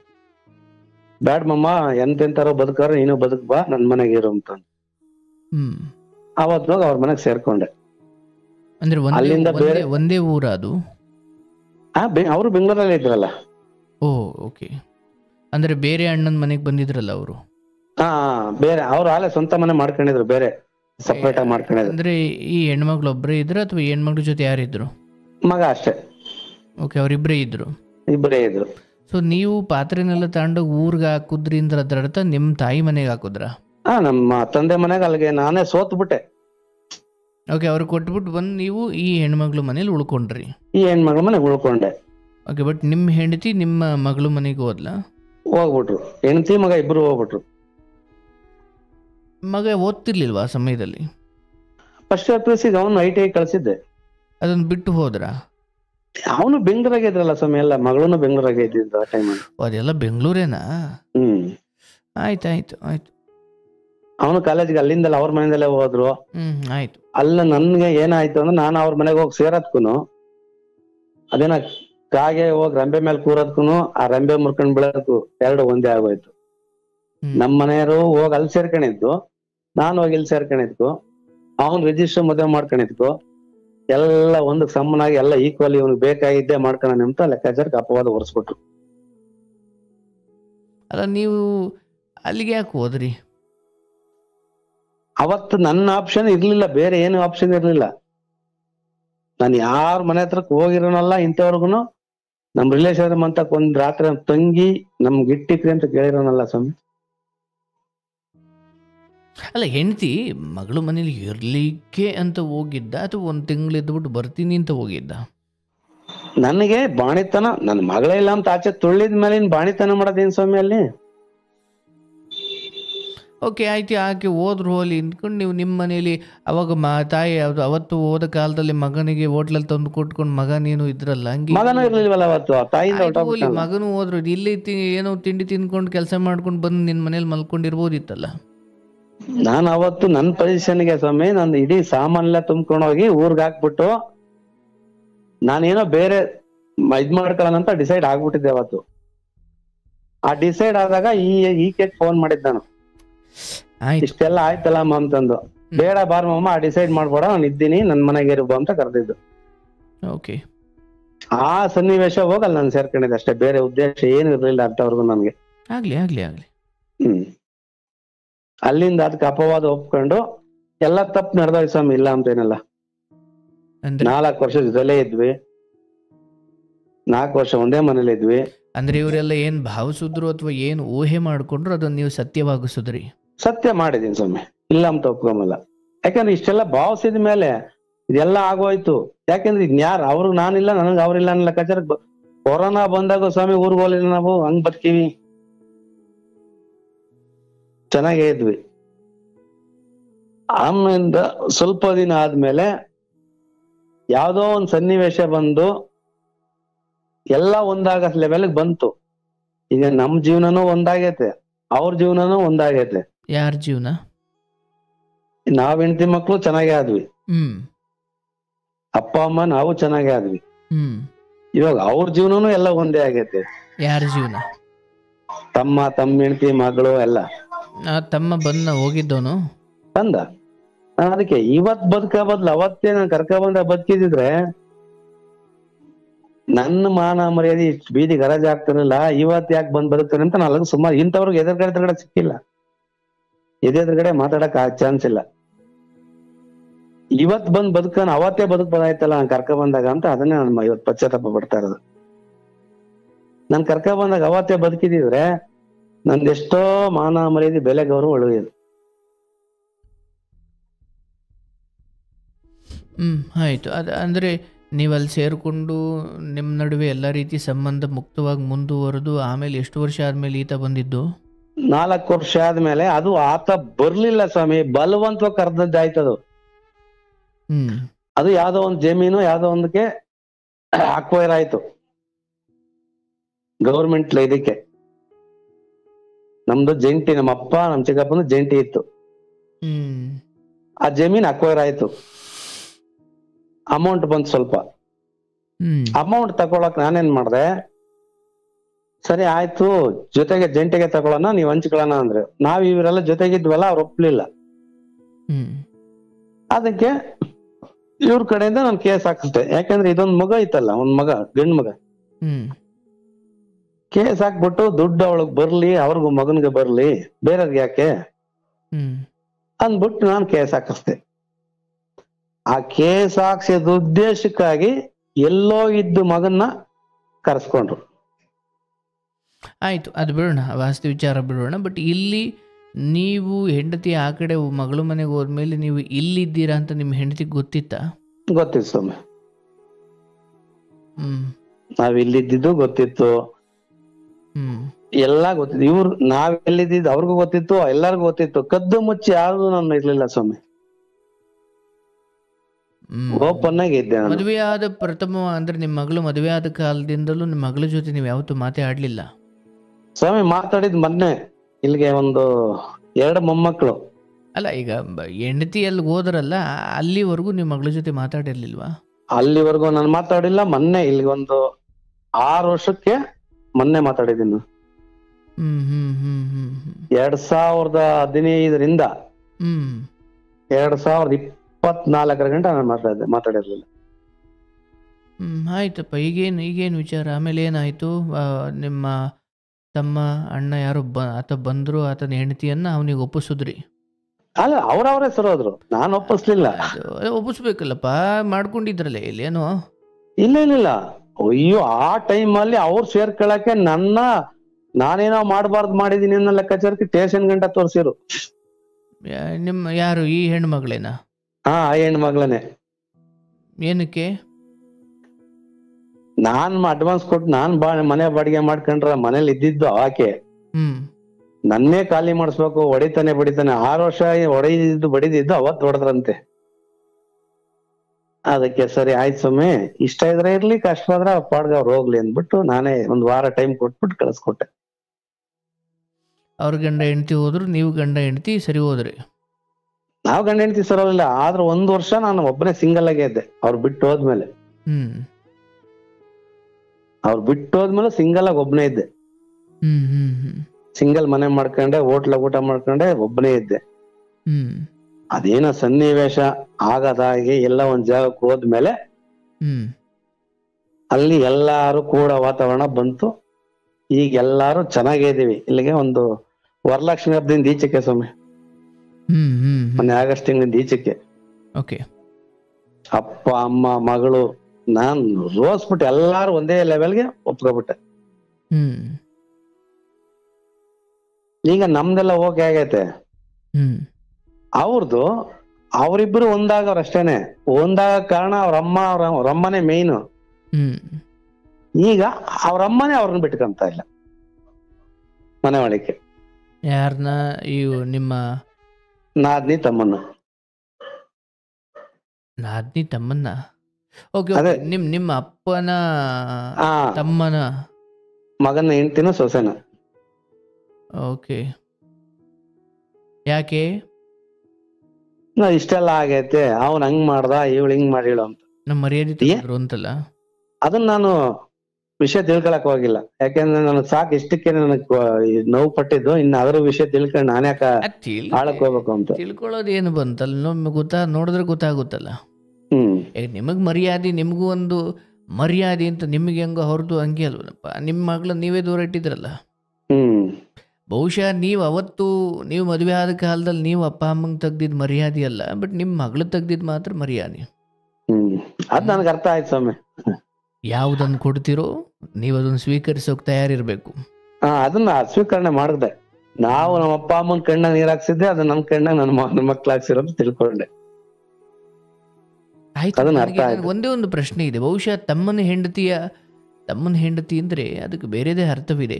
ಆ ರೀತಿ ಒಂದು ಸಂಬಂಧ ಅಥವಾ ದೈಹಿಕ ವಾಂಛೆಗಳ ಮಟ್ಟಕ್ಕೆ ಹೋಗಿದ್ರ ಬಗ್ಗೆ ಪಶ್ಚಾತ್ತಾಪ ಇದೆಯಾ ಇವತ್ತಿಗೆ? ಇವತ್ತಿಗಿದೆ ಸ್ವಾಮಿ, ಅವತ್ತು ಆ ಟೈಮಲ್ಲಿ ಇರ್ಲಿಲ್ಲ. ಯಾಕೆಂದ್ರೆ ಅವತ್ತು ಆ ಟೈಮಲ್ಲಿ ಗೊತ್ತಿಲ್ಲ. ನನ್ನ ಪ್ರಶ್ನೆಗೆ ಮಾತ್ರ ಉತ್ತರ ಕೊಡ್ಬೇಕು. ಆ ಮಟ್ಟಿಗೆ ದೈಹಿಕವಾಗಿ ಸೇರೋ ಮಟ್ಟಿಗೆ ನಾನು ನನ್ನ ಹೆಂಡತಿ ಹಿಂಗೆ ಮಾಡಿದ್ಲು ಅಥವಾ ನನ್ನನ್ನು ಬಿಟ್ಟು ಮಗಳ ಪರ ಹೋದ್ಲು, ನನ್ನ ಮನೆಯ ಈ ಸ್ಥಿತಿಗೆ ನಾನು ಈಗ ಆಕೆಗೇನು ಬುದ್ಧಿ ಇರಲಿಲ್ಲ, ಸರಿ, ಇವತ್ತಿಗೆ ಹಂಗಾಯಿತು. ಇವತ್ತಿಗೆ ಅಟ್ಲೀಸ್ಟ್ ತೃಪ್ತಿ ಅಥವಾ ಒಂದು ಪಶ್ಚಾತ್ತಾಪ ಇದೆಯಾ ಸ್ವಾಮಿ? ಆ ಪಶ್ಚಾತ್ತಾಪ ಕಾಡ್ತಾ ಇತ್ತು ನನ್ನ ಇವತ್ತು. ಆದ್ರೆ ನನಗೆ ಆ ಪಶ್ಚಾತ್ತಾಪ ಬೀಳಕ್ ಒಂದ್ ಕಾರಣ, ನಾನು ಮಾಡ್ದಲ್ಲೇ ದೂರ ಬಿಟ್ರು. ಸದ್ಯ ನಮ್ ಚಿಕ್ಕಮ್ಮನೆ ದೂರ ಬಿಟ್ರು. ಮಾಡ್ದಲ್ಲಿ ದೂರಿದ್ರು ಮಾತ್ರಕ್ಕೆ ನಾನು ಅದನ್ನ ಮಾಡ್ತೀನಿ ಅನ್ನೋದು ಧರ್ಮ ಆಗುತ್ತನಪ್ಪ? ಅದು ಅಧರ್ಮ ಅಂಬದ್ ಗೊತ್ತಾಯ್ತು ಸರಿ ಸ್ವಾಮಿ ಆಮೇಲೆ. ಆಯಿತು, ನಿಮ್ಮ ಮಗನ ನಾಳೆ ದಿನ ಯಾಕೋ ನನಗೇನೋ ಡೌಟ್ ಇದೆ ಕಣೋ, ನೀನು ಅದು ಯಾವುದೋ ಹುಡುಗಿ ವಿಚಾರದಲ್ಲಿ ಬಿದ್ದಿದೀಯಾ ಅಂತ ನೀವು ಸುಮ್ಮನೆ ಒಂದು ಊಹೆ ಪಟ್ರಿ, ಓ ನಮ್ಮಪ್ಪ ಹೇಳೋದು ಬಿಡು ಮಾಡೇ ಬಿಡ್ತೀನಿ ಅಂತ ಮಗ ಅಂದರೆ ಸರಿ ಹೋಗಲ್ಲ ತಾನೇ. ಅಂದರೆ ನನ್ನ ಕೇಡುಗಾಲ, ನನ್ನ ಕೆಟ್ಟಗಳಿಗೆ, ನನ್ನ ಮನೆಯಲ್ಲಿ ಎಲ್ಲವೂ ಎಲ್ಲ ಅಲ್ಲೋಲ ಕಲ್ಲೋಲವಾದ ಸಮಯದಲ್ಲಿ ಎಲ್ಲ ಮಾತಾಡ್ತಾರೆ, ಸಂಬಂಧ ಕಟ್ತಾರೆ, ಇವ್ರು ಅಂದೇ ಬಿಟ್ರು ಬಿಡು ಮಾಡೇ ಬಿಡೋಣ ಅಂತ ಹೋದರೆ ಅದು ಧರ್ಮವಾಗಲಿಕ್ಕಿಲ್ಲ. ಏನಾಗ್ಬಿಡುತ್ತೆ, ಇವತ್ತಾಯಿತು ಎಲ್ಲವನ್ನ ದಾಟಿ ಇಲ್ಲಿಗೆ ಬಂದಿದ್ದೀರಿ, ಇವತ್ತು ಪಶ್ಚಾತ್ತಾಪ ಇದೆಯೋ ಇಲ್ವೋ ಅಂತ ಪ್ರಶ್ನೆ ಹಾಕದೆ ಅದು ನಾನು ಭಗವಂತನಿಗೆ ಬಿಡ್ತೇನೆ. ಇದ್ದರೆ ಗೆದ್ದುಕೊಂಡ್ರಿ, ಇಲ್ವಾ ಅದು ಇನ್ನು ಮುಂದೆ ದಿನ ನೀವು ಅನುಭವಿಸ್ತೀರಿ. ಯಾಕಂದರೆ ಪಶ್ಚಾತ್ತಾಪ ಅನ್ನೋದು ಎಲ್ಲದಕ್ಕಿಂತ ದೊಡ್ಡ ಶಿಕ್ಷೆ. ನಾದ್ನಿ ಜೊತೆ ಮಲ್ಗೆದ್ದೋಳೋದಿದೆಯಲ್ಲ, ಅದು ನಮ್ಮ ಸಂಸ್ಕೃತಿಯೂ ಅಲ್ಲ, ಸಂಸ್ಕಾರವೂ ಅಲ್ಲ. ನನಗೆ ಇಂದ್ರಿಯಕ್ಕೆ ತೃಪ್ತಿ ಸಿಕ್ಕಿರ್ಬೋದು, ಅಂದರೆ ನನ್ನ ಹೆಂಡತಿ ಮಾಡಿದ್ದು ನನ್ನನ್ನು ತ್ಯಜಿಸಿ ಮಗಳ ಹಿಂದೆ ಹೋಗಿದ್ದು ಅನ್ಯಾಯ, ತಪ್ಪು ಅನ್ನೋದಾದರೆ ನಾನು ಆಕೆ ಆ ನೆಪ ಇಟ್ಕೊಂಡು ಇಲ್ಲಿ ಮಾಡಿದ್ನಲ್ಲ, ನಿಮ್ಮ ಹೆಂಡತಿ ಮಾಡೋದಕ್ಕಿಂತ 1000 ಪಟ್ಟು ನರಕ ಇದು, ಹೌದಲ್ಲ? ಸರಿ, ನನ್ನ ಮಗಳ ಜೊತೆ ಹೋಗ್ಲಿಕ್ಕೆ ಬಿಡಲ್ವಲ್ಲ ಅಂತ ಆಕೆ ಪರಪುರುಷನಿಂದ ಹೋಗ್ಲಿಲ್ವಲ್ಲ. ನನ್ನ ತ್ಯಜಿಸಿ ನಾನು ಬೇಡ ಅಂತ ಬಿಟ್ಟು ಮಗಳ ಬಾಣಂತನ ಮಾಡ್ತೀನಿ ಅಂತ ಹೋದ ಹೆಂಡತಿ ಹಿಂಗೆ ಮಾಡಿದ್ಲು ಅಂತ ಆ ದುಃಖದಲ್ಲಿ ನೀವು ಇದನ್ನು ಈ ರೀತಿ ಮಾಡಿರೋದಾದರೆ, ನಿಮ್ಮ ಹೆಂಡತಿ ಹಾಗೆ ಮಗಳ ಕಡೆ ವಾಲಿದ್ದು ನೀವಿಲ್ಲಿ ಮಾಡಿದ್ದು ಎರಡನ್ನೂ ತಟ್ಟಿಗಿಟ್ರೆ ನಿಮ್ಮ ಹೆಂಡತಿದು ಏನೂ ಅಂದರೆ ಅದು ತೂಕವೇ ಬರಲ್ಲ ಅದು. ಹಾಗಾಗಿ ಅಟ್ಲೀಸ್ಟ್ ಈ ಜನ್ಮದಲ್ಲಿ ವೈಕುಂಠ ಏಕಾದಶಿಯ ಸಮಯದಲ್ಲಿ ಹೌದು ನನ್ನ ದೇಹ ಮಲಗಿರ್ಬೋದು, ಆದರೆ ಇವತ್ತಿಗೆ ನನಗದ್ರ ಬಗ್ಗೆ ಅರಿವಿದೆ. ಹೌದು, ಎಲ್ಲ ಒಂದಾಗಿದ್ದೀರಿ, ಎಲ್ಲ ಸರಿ ಹೋಗಿದೆ. ಬಟ್ ನನ್ನ ಒಳಗಿನ ಪಶ್ಚಾತ್ತಾಪ ಅದು ಮಗಳು ಸರಿ ಹೋದ ಮಾತ್ರಕ್ಕೆ, ಹೆಂಡತಿ ಸರಿ ಹೋದ ಮಾತ್ರಕ್ಕೆ, ಮಗ ಸರಿ ಹೋದ ಮಾತ್ರಕ್ಕೆ ಇಲ್ಲ. ನನ್ನ ಜನ್ಮ ಮುಗಿಯುವಷ್ಟರಲ್ಲಿ ನನ್ನ ಕೇಡಿನ ಕಾರಣಕ್ಕೋ, ನನ್ನ ದ್ವೇಷದ ಕಾರಣಕ್ಕೋ, ನನ್ನ ಹಠ ಸ್ವಭಾವದ ಕಾರಣಕ್ಕೋ ಮಾಡಿದ ತಪ್ಪು ನಡವಳಿಕೆಗಳಿಗೆ ಈ ಕಾಲದಲ್ಲಿ ಪ್ರಾಯಶ್ಚಿತ ಪಡೋದು ಅದು ನನ್ನ ಆತ್ಮದ ಉದ್ಧಾರ. ಅದು ನಾನೇ ಮಾಡ್ಕೊಳ್ಬೇಕು. ಅದು ಹೆಂಡತಿನೂ ಮಾಡಲ್ಲ, ಮಕ್ಕಳು ಮಾಡಲ್ಲ. ಅದು ಅವ್ರವ್ರ ಆತ್ಮದ ಉದ್ಧಾರ ಅವ್ರು ಮಾಡ್ಕೊಳ್ತಾರೆ. ನಿಮಗೆ ಜ್ವರ ಬಂದರೆ ಅವ್ರು ಮಾತ್ರ ನುಂಗ್ಲಿಕ್ಕಾಗಲ್ವಲ್ಲ, ಹಾಗೆ. ಹಾಗಾಗಿ ಇಲ್ಲಿ ಹೆಂಡತಿ ಅಥವಾ ನೋಡಿ ಮಗಳ ವಿಚಾರದಲ್ಲಿ ನೋಡ್ತಿರೋ ಯಾರೋ ಒಬ್ಬರು ಪೋಷಕರಿಗೆ, ನೋಡ್ತಿರೋ ಯಾರೋ ಒಬ್ಬರು ಕಾಲೇಜ್ ಹುಡುಗಿ ಅಥವಾ ನೋಡ್ತಿರೋ ಯಾವುದೋ ಒಬ್ಬ ಕಾಲೇಜ್ ಹುಡುಗ ನಿಮ್ಮ ಕಥೆಯಿಂದ ಅರ್ಥವಾಗೋ ಭಾಳ ಸ್ಪಷ್ಟ ಸಂದೇಶ ಏನಂದರೆ, ನಾನು ಅಲ್ಲಿ ಯಾರ್ದು ಮನೆಯಲ್ಲಿ ಟ್ರ್ಯಾಕ್ಟ್ರಿ ಓಡಿಸ್ಕೊಂಡಿದ್ದೆ, ನನಗೆ ಯಾವುದೋ ಒಂದು ಹೆಣ್ಮಕ್ಳು ಇಷ್ಟ ಆದ್ಲು, ನನ್ನ ಅಮ್ಮನಿಗೆ ಹೇಳಿದ್ರೆ ಅವ್ರು ಇನ್ನೇನೋ ಮಾಡಿಬಿಡ್ತಾರೆ, ಅವ್ರು ವರದಕ್ಷಿಣೆ ಕೇಳಿಬಿಡ್ತಾರೆ. ಬಹುಶಃ ಅವತ್ತು ನನಗೆ ಡೀಲ್ ಮಾಡಲಿಕ್ಕೆ ಅಥವಾ ಆ ಸಮಸ್ಯೆಯನ್ನು ನಿಭಾಯಿಸಲಿಕ್ಕೆ ಬೇರೆ ದಾರಿ ಕಾಣದೆ ನಾನು ಹಂಗೆ ಮಾಡಿರ್ಬೋದು. ಹಂಗೆ ಮಾಡಿದ್ರಿಂದ ಮಾತ್ರ ನಾನು ಅದನ್ನು ಧರ್ಮ ಅಂತ ಹೇಳಲಿಕ್ಕಾಗಲ್ಲ. ಹಂಗೆ ನಿನ್ನ ತಾಯಿ ತಂದೆ ಕಣ್ಣು ತಪ್ಪಿಸಿದ್ದಕ್ಕೆ ಇಲ್ಲದೇ ಆಯ್ತಲ್ಲ. ನಾನಲ್ಲ ಅವರಿಗೇನು ಕೊಟ್ಟನೋ, ನನ್ನ ಸಂತಾನಗಳು ನಾನು ಹೆತ್ತವು ನನಗೂ ಅದನ್ನೇ ಕೊಟ್ಟವು. ಮಗನ ವಿಚಾರದಲ್ಲಿ ಪುಣ್ಯಕ್ಕಂಗೆ ಆಗದೇ ಇರಲಿ, ಭಗವಂತ ಎಲ್ಲ ರೀತಿಯಲ್ಲಿ ಒಳ್ಳೇದು ಮಾಡಲಿ. ಆದರೆ ಈ ನಾನೊಬ್ಬರಿಗೆ ಏನು ಕೊಡ್ತೀನೋ ಅದು ನಿಧಾನಕ್ಕಾದರೂ ಅಥವಾ ಎಂದಲ್ಲ ನಾಳೆ ಮರಳಿ ನನಗೆ ಅದೇ ಬರುತ್ತೆ. ಬಟ್ ನಾನು ತುಂಬ ಒಳ್ಳೇದು ಮಾಡ್ಲಿಕ್ಕೆ ಹೋದೆ, ಒಳ್ಳೇದು ಮಾಡಲಿಕ್ಕೂ ಕಾಲ ಅಥವಾ ಒಳ್ಳೇದು ಮಾಡಲಿಕ್ಕೂ ಕೂಡ ನಮ್ಮ ಶಾಸ್ತ್ರಗಳು, ನಮ್ಮ ಮಹನೀಯರು ಎಲ್ಲ ಹೇಳ್ತಾರೆ. ಒಬ್ಬನಿಗೆ ದಾನ ಮಾಡಬೇಕಾದ್ರೂ ಕೂಡ ಸತ್ಪಾತ್ರರಿಗೆ ಮಾಡಬೇಕು, ಅವ್ರಿಗೆ ಏನು ಬೇಕೋ ಅದನ್ನು ಮಾಡಬೇಕು. ಅಂದರೆ ದೇಶ ಕಾಲ ಗಳಿಗೆ ಎಲ್ಲವನ್ನು ನೋಡಿಕೊಂಡು ದಾನ ಮಾಡಬೇಕು ಅಂತ ಹೋಗ್ಬಿಟ್ಟು ನಾನು ಒಂದು ಬಕೆಟ್ ಅನ್ನ ಅಥವಾ ಒಂದು ತಪ್ಪಲೆ ಅನ್ನ ತಗೊಂಡೋಗ್ಬಿಟ್ಟು ಅಥವಾ ದೊಡ್ಡ ಬ್ರೇಷನ್ನಾಗಿ ದೊಡ್ಡ ಪಾತ್ರೆಯಲ್ಲಿ ಅನ್ನ ತಗೊಂಡೋಗ್ಬಿಟ್ಟು ಶ್ರೀಮಂತರು ಓಣಿಯಲ್ಲಿ, ಹೊಟ್ಟೆ ತುಂಬಿರೋರು ಓಣಿಯಲ್ಲಿ ತಗೊಳ್ಳಿ ಅನ್ನದಾನ ಮಾಡ್ತೀನಿ, ತಗೊಳ್ಳಿ ಅನ್ನದಾನ ಎಲ್ಲಿ ಮಾಡಬೇಕು, ಯಾವಾಗ ಮಾಡಬೇಕು, ಯಾರಿಗೆ ಮಾಡಬೇಕು, ಆಗಿದ್ದರೆ ಮಾತ್ರ ಆ ದಾನಕ್ಕೆ ಬೆಲೆ. ಇಲ್ಲ ನಾನು ಸುಮ್ಮನೆ ಅಡ್ದುಂಬದವ್ರಿಗೆ ಹೋಗಿ ಅನ್ನದಾನ ಮಾಡಿದ್ರೆ ಅದು ದಾನ ಅನ್ಸ್ಕೊಳ್ಳಲ್ಲ. ಅಂದರೆ ನಾನು ನನ್ನ ತಮ್ಮನ ಹೆಂಡತಿಗೆ ಅದು ಕಾಲ ಏನಿತ್ತು, ಪರಿಸ್ಥಿತಿ ಏನಿತ್ತು, ಸತ್ಪಾತ್ರಳ ಅವಳು ಅಥವಾ ಹಾಗೆ ತಮ್ಮ ಅಣ್ಣನ ಹಿಂದೆ ಗಂಡನ ಮನೆ ಬಿಟ್ಟು ನಾನು ಅಣ್ಣ ಅಥವಾ ಅವ್ರ ಅಣ್ಣ ನಾನು ಸಾಕ್ತೀನಿ ಅಂತ ಬಂದಾಗ ನಾನು ಆ ವಿಚಾರವನ್ನು ಎಷ್ಟು ಕಠಿಣವಾಗಿ ಅಥವಾ ತುಂಬ ಅಷ್ಟೇ ಚೆನ್ನಾಗಿ ನಿಭಾಯಿಸಬೇಕು. ಅಂದರೆ ಸತ್ಪಾತ್ರರಿಗೆ ನೆರವಾಗುವುದು ದಾನ ಅಥವಾ ಸತ್ಪಾತ್ರರಿಗೆ ನೆರವಾಗುವುದು ಧರ್ಮ. ಪಾಪ ನೀವು ಅವತ್ತು ಮನುಷ್ಯತ್ವ ದೃಷ್ಟಿಯಿಂದ ಮಾಡಿದ್ರಿ, ಆಯಿತು, ಕಡೆಗೆ ಏನಾಯಿತು, ಅವರೇ ನಿಮ್ಮನ್ನು ಸ್ಟೇಷನ್ವರೆಗೂ ತಗೊಂಡೋಗೋ ಮನಸ್ಥಿತಿ ಬಂತಲ್ಲ. ಅಂದರೆ ನಾನೇನು ಹೇಳ್ತಾ ಇದ್ದೀನಿ, ಅಟ್ಲೀಸ್ಟ್ ಈ ಜನ್ಮ ಮುಗಿಯುವಷ್ಟರಲ್ಲಿ ನನಗೆ ಆ ಧರ್ಮದ ಕುರಿತು ಅಥವಾ ಒಳ್ಳೆತನದ ಕುರಿತು ಒಂದು ಸ್ಪಷ್ಟ ತಿಳುವಳಿಕೆಯನ್ನು ಪಡ್ಕೊಂಡು ಈ ಜನ್ಮ ಮುಗಿಸ್ಕೊಳ್ಳೋಣ, ತೊಂದರೆ ಇಲ್ಲ. ಒಳ್ಳೆತನ ಯಾರಿಗೆ ಮಾಡಬೇಕು, ಯಾವ ಸಮಯದಲ್ಲಿ ಮಾಡಬೇಕು, ಕೆಲವೊಮ್ಮೆ ಮೇಲ್ನೋಟಕ್ಕೆ ಅಯ್ಯೋ ಅವ್ರ ಪಾಪ ಅಂತ ಅನಿಸುತ್ತೆ. ಬಟ್ ಪರಿಸ್ಥಿತಿಯನ್ನು ಅವಲೋಕಿಸಿಯೇ ಹಾಗೆ ನೋಡಿದ್ರೆ ನಮ್ಮಲ್ಲಿ ಕಾನೂನಲ್ಲೂ ಆಗಿರ್ಬೋದು, ಅಥವಾ ನಮ್ಮ ಪುರಾಣಗಳಲ್ಲಾಗಿರ್ಬೋದು, ಅಥವಾ ನಮ್ಮ ಹಳೆ ಯಾವುದೇ ಮಹಾಭಾರತ ರಾಮಾಯಣ ಯಾವುದೇ ತಗೊಳ್ಳಿ, ಅಲ್ಲಿ ಮರಣದಂಡನೆ ನೇಣಿಗೆ ಹಾಕೋ ವಿಚಾರ ಅಂತ ನಮ್ಮ ಕಾನೂನಲ್ಲೂ ಇದೆ. ಅಂದರೆ ನೇಣಿಗೆ ಹಾಕಿಸ್ಕೊಳ್ತಾ ಇರೋ ನೀನು ನಗ್ನಗ್ತಾ ನೇಣಿಗೆ ಹಾಕ್ತಾರ ಅಥವಾ ನಗ್ನಗ್ತಾ ಇರ್ತಾನೆ? ಇಲ್ಲ, ಅಯ್ಯೋ ದಯವಿಟ್ಟು ಬಿಟ್ಬಿಡಿ, ನಮ್ಮ ತಪ್ಪಾಯಿತು ಅಂತ ಕೇಳ್ಕೊಂಡೇ ಅವನು ಒದ್ದಾಡ್ತಿರ್ತಾನೆ. ಅದು ಹಾಗೆಯೂ ಅವನಿಗೆ ನೇಣಿಗೆ ಹಾಕ್ತಾರೆ. ಯಾಕೆ? ಕೆಲವೊಮ್ಮೆ ಅವನು ಬೇಡ್ಕೊಳ್ತಿರೋದನ್ನು ಮೀರಿ ಇನ್ನೇನೋ ವಿಚಾರವನ್ನು ಯೋಚನೆ ಮಾಡಿ ಅವನಿಗೆ ಶಿಕ್ಷೆ ಕೊಡಲೇಬೇಕಿರುತ್ತೆ. ಅಂದರೆ ಕಣ್ಣು ಮುಂದೆ ಕಾಣ್ತಿರೋ ದಯನೀಯ ಸ್ಥಿತಿಯನ್ನು ಮೀರಿ ಸತ್ಯ ಇನ್ನೇನೋ ಇರುತ್ತೆ ಕೆಲವೊಮ್ಮೆ. ಹಾಗಾಗಿ ಅಯ್ಯೋ ಅವತ್ತು ನನ್ನ ತಮ್ಮನೂ ಇರಲಿಲ್ಲ, ಅದಕ್ಕೆ ಅವಳು ಸ್ಕೂಲಿಗೆ ಕೇಳಿದ್ಲು, ಸ್ಕೂಲಿಗೆ ಸೇರಿಸ್ದೆ, ಅವಳು ಬಿದ್ದ, ಆಸ್ಪತ್ರೆಗೆ ಸೇರಿಸ್ದೆ, ಫೈನ್. ಬಟ್ ಇಲ್ಲೇನು ಮಾತಾಡ್ಕೊಂಡಿದ್ರಿ ಬಸ್ ಸ್ಟ್ಯಾಂಡಲ್ಲಿ? ಮತ್ತು ನಿಮ್ಮ ಕುರಿತು ಏನೇನು ರೂಮರ್ಸ್ಗಳು, ಗಾಳಿ ಸುದ್ದಿಗಳು ಓಡಾಡ್ತಿದ್ದೋ? ಇದನ್ನೆಲ್ಲ ಅವಲೋಕಿಸದೆ ಹೋದರೆ ಅದು ಸುಮ್ಮನೆ ದೇಹಕ್ಕೆ ವಯಸ್ಸಾಗಿ ಏನು ಪ್ರಯೋಜನ? ಹಾಗಾಗಿ ನಾಳೆ ಮಕ್ಕಳಿಗಾದರೂ ನೀವು ಅದನ್ನೇ ಹೇಳ್ಕೊಡ್ಬೇಕು. ಕೆಲವೊಮ್ಮೆ ಧರ್ಮ ಅದು ಮೇಲಿನ ಸ್ಥಿತಿಯನ್ನು ನೋಡಿ ಕರಗುವಂಥದ್ದಲ್ಲ, ಅದಕ್ಕೆ ಬಹಳ ತಳಸ್ಪರ್ಶಿಯಾದ ತಿಳುವಳಿಕೆ ಬೇಕಾಗುತ್ತೆ. ಇಲ್ಲಾಂದರೆ ನೀವು ಮಾಡಿದ್ದು ಒಳ್ಳೆಯದೇ ಹೌದು, ಅಥವಾ ಅಯ್ಯೋ ಮಾನವೀಯತೆ ದೃಷ್ಟಿಯಿಂದ ಅದು ಓಕೆ. ಬಟ್ ಅದೇ ಸ್ಥಾನದಲ್ಲಿ ಇನ್ಯಾರೋ ಗೊತ್ತು ಗುರಿ ಇಲ್ಲದವರು, ಅಥವಾ ನಿಮಗೆ ಗೊತ್ತಿಲ್ಲದವ ಯಾರೋ ಹೆಣ್ಮಗಳು, ಅಥವಾ ಗೊತ್ತಿಲ್ಲದವರು ಯಾರೋ ಮಗು ಚರಂಡಿ ದಾಟ್ಲಿಕ್ಕೆ ಹೋಗಿ ಬಿದ್ದ, ಅವ್ರನ್ನೆಲ್ಲ ಆಸ್ಪತ್ರೆಗೆ ತಗೊಂಡು ಹೋಗ್ತಿದ್ವಾ? ಬಹುಶಃ ಇಲ್ಲ. ಯಾಕೆ? ನಮಗೆ ಅದ್ರ ಬಗ್ಗೆ ಯಾವುದೇ ಅಂದರೆ ಅವರೂ ಕೂಡ ಸಹಾಯಕ್ಕೆ ಯೋಗ್ಯರೇ, ಬಟ್ ನಮಗವ್ರು ಗೊತ್ತಿಲ್ಲ ಅನ್ನೋ ಕಾರಣಕ್ಕೆ ನಾವು ಸುಮ್ಮನೆ ಹೋಯ್ತೀವಿ. ಬಟ್ ಇವ್ರು ನಮಗೆ ಗೊತ್ತಿದ್ರು, ಅಥವಾ ಇಲ್ಲಿ ನಾನು ನ್ಯಾಯ ಮಾಡಿಸ್ಲಿಕ್ಕೆ ಹೋಗಿದ್ದೆ, ನಾನು ಫೋರ್ಜರಿ ಸೈನ್ ಹಾಕಿದಾಗಲೇ ಆ ಇಡೀ ಮನಸ್ಥಿತಿಗಳನ್ನು ದೂರ ಇಡಬೇಕಿತ್ತು. ಹೌದು ಸ್ವಾಮಿ, ಅವತ್ತೇ ಇಡ್ಬೇಕಾಯ್ತು, ನನಗೆ ಅರ್ಥ ಆಗ್ಲಿಲ್ಲ. ಸರಿ, ಇದೇ ಬಳಸ್ಕೊಂಡು ನಾಳೆ ಇನ್ನೇನು ಮಾಡಲ್ಲ ಅಂತ ನೀವ್ ಹೇಗೆ ಅಂದ್ಕೊಳ್ತೀರಾ? ಅದು ಮಾಡಕ್ ರೆಡಿ ಇದ್ರು ಅಂತ ನನ್ನ ಪಾಡ ನಾನು ದೂರ ಆಗಿತ್ತು ಸ್ವಾಮಿ.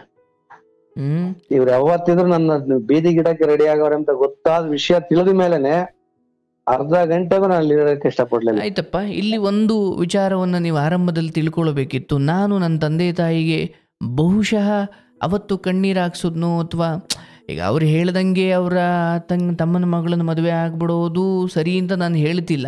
ಬಟ್ ಅದಕ್ಕೆ ಬೇರೆ ದಾರಿಗಳಿದ್ದು, ಹಾಗಾಗಿ ನಾನು ನನ್ನ ತಾಯಿ ಕಣ್ಣೀರು ಹಾಕ್ಸಿದ್ದೆ. ಹಾಗಾಗಿ ಈಗ ನನ್ನ ಮಗಳು ಮದುವೆ ಆಗ್ಬಿಟ್ಟಿದ್ದಾಳಿಗೆ ಏನು ಮಾಡೋಕ್ಕಾಗಲ್ಲ ಅಂದ್ಕೊಂಡು ಅಲ್ಲೊಂಚೂರು ಹೋಗ್ತಾ ಬರ್ತಾ ಮಗಳು ವಿಚಾರವಾಗಿ ಕ್ಷಮಿಸ್ಬಿಟ್ಟಿದ್ರೆ, ಯಾಕಂದರೆ ನಿಮಗೂ ಮದುವೆ ಆದಮೇಲೆ ಒಂದು ಮಗು ನಿಮ್ಮ ಹೆಂಡತಿ ಅಥವಾ ಏನು ಗರ್ಭಿಣಿಯಾದ ಸಮಯದಲ್ಲಿ ಒಳಗೆ ಕೂಡ್ಕೊಂಡ್ರಲ್ಲಪ್ಪ ನಿಮ್ಮ ತಂದೆ ತಾಯಿ. ಏನಾಯ್ತು ಅಂದ್ರೆ ಬಿಟ್ಟಿದ್ರೆ ನನ್ನ ಹೆಂಡತಿನೂ ಹಂಗ ಹೋಗ್ತಿರ್ಲಿಲ್ಲ, ಅಥವಾ ನನ್ನ ಹೆಂಡತಿ ನನ್ನ ಮಗಳನ್ನ ನೋಡ್ಲಿಕ್ಕೆ ಹೋದಾಗ ನನಗೆ ದ್ವೇಷವೇ ಹುಟ್ಟುತ್ತಿರ್ಲಿಲ್ಲ. ಯಾಕೆ? ನಾನು ಸ್ವೀಕರಿಸಿದ್ರಲ್ಲಿ ದ್ವೇಷವೇ ಇರ್ತಿರ್ಲಿಲ್ವಲ್ಲ. ಇಲ್ಲಿ ಮಾಡಿದ ಕಾಲೇಜಲ್ಲಿ ತಪ್ಪು ಮಾಡಿದ್ಕೆ ಆ ಕೋಪ ನನಗೆ. ಇವತ್ತು ಕಾಲೇಜ್ ಹಂತದಲ್ಲೇ ನೀವು ಆ ಮಟ್ಟಿ ನಿರ್ಧಾರ ತಗೊಳ್ಳೋದಾದ್ರೆ ಪೋಷಕರ ಲಕ್ಷಣ ಅದಲ್ಲ. ಅಂದ್ರೆ ಶಿಕ್ಷಿಸೋದು ಹೌದು, ಕೂಡ ಹಾಕೋದು ಹೌದು, ಅವ್ರಿಗೆ ದಾರಿ ತೋರೋದು ಹೌದು, ಬಟ್ ಒಂದೇ ಸಲ ತ್ಯಜಿಸೋದಾದ್ರೆ ನೀವು ಯಾಕೆ ಪೋಷಕರಾಗ್ತೀರಿ? ಅಪಾಲಜಿ ಬರ್ಕೊಟ್ಟಿದ್ಮೇಲೆ ಬೇಜಾರಾಯ್ತು ಸ್ವಾಮಿ ಅಷ್ಟೇ. ಅದಕ್ಕೆ ಬೇರೆ ದಾರಿಗಳಿದ್ದು, ಯಾವುದೇ ಕಾರಣಕ್ಕೂ ಕಾಲೇಜು ಹಂತದಲ್ಲೇ ನಡಿ ನಿನ್ನ ಮನೆಯಿಂದ ಆಚೆ ನಡಿ. ಅರೆ ನಮ್ಮ ಮಕ್ಕಳು ಅವ್ರನ್ನ ನಾವು ಒಡೆದೋ ಇನ್ನೊಂದು ಮನೆಗೆ ಯಾವುದೋ ಒಂದು 2 ದಿವಸಕ್ಕೆ ಯಾರನ್ನೂ ತಂದು ಮದುವೆ ಮಾಡಿ ಕಳಿಸಾದ್ರೂ ಸರಿ, ಆ ಮೂಲಕ ನಾವು ಅದಕ್ಕೆ ದಾರಿ ತೋರ್ಬೇಕೇ ಹೊರತು ಹಿಂಗೆ ಮಾಡಿಬಿಟ್ಟಲ್ಲ ಹಂಗೆ ಮಾಡಾದ್ಮೇಲೆ ಕಾಲೇಜ್ ಬಿಡಿಸಿ ಮದುವೆ ಮಾಡಿದ್ರೆ ಮುಗ್ದಿತ್ತು ಅಥವಾ ಏನೋ ಆ ರೀತಿ ಆಗಿರೋದು. ಬಟ್ ಅದನ್ನ ನೆಪ ಇಟ್ಕೊಂಡು ಹೊಡೆದಿದ್ದು ನಾನು ಕೇಳಲ್ಲ, ಅಥವಾ ಆ ಹೆಣ್ಮಗಳನ್ನ ಕರ್ಕೊಂಡು ಬಂದು ಇಬ್ಬರಿಗೂ ಸೇರಿಸಿ ಹೊಡೆದಿದ್ದು ತಪ್ಪೇ ಇಲ್ಲ.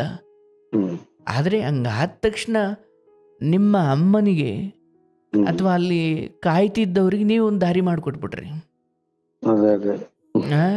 ಆಯಿತು, ಇವತ್ತಿಗೆ ಬಹಳ ಮುಂದೆ ಬಂದಿದ್ದೀರಿ, ಹಿರಿಯರಿದ್ದೀರಿ. ಆದರೆ ಎಲ್ಲ ಅನುಭವಗಳು ನಾನು ಹೇಳ್ತಿರೋದು ಬಹುಶಃ ನೀವು ಮುಕ್ತವಾಗಿ ಹಂಚ್ಕೊಂಡಿದ್ದರಿಂದ ತುಂಬ ಪೋಷಕರಿಗೆ, ತುಂಬ ಮಕ್ಕಳಿಗೆ ಇದು ಪಾಠ ಆಗಿದೆ ಖಂಡಿತ.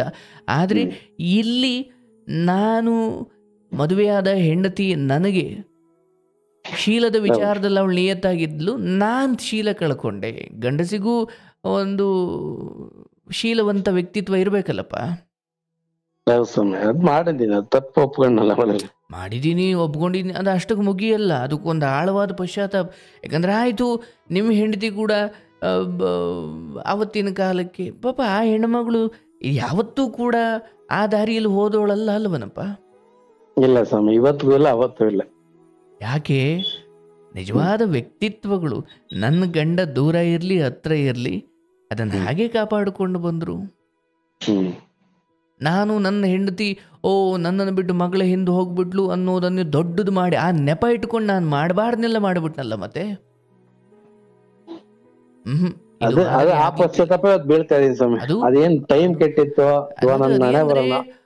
ನಾಳೆ ವಂಶಕ್ಕೆ ಮಕ್ಕಳಿಗೆಲ್ಲ ಇದು ಸ್ಫೂರ್ತಿ ಆಗ್ಬಿಟ್ರೆ ವಂಶವೇ ಏನು ದುರಾಚಾರವಾಗಿ ಶುರು ಆಗ್ಬಿಡುತ್ತೆ.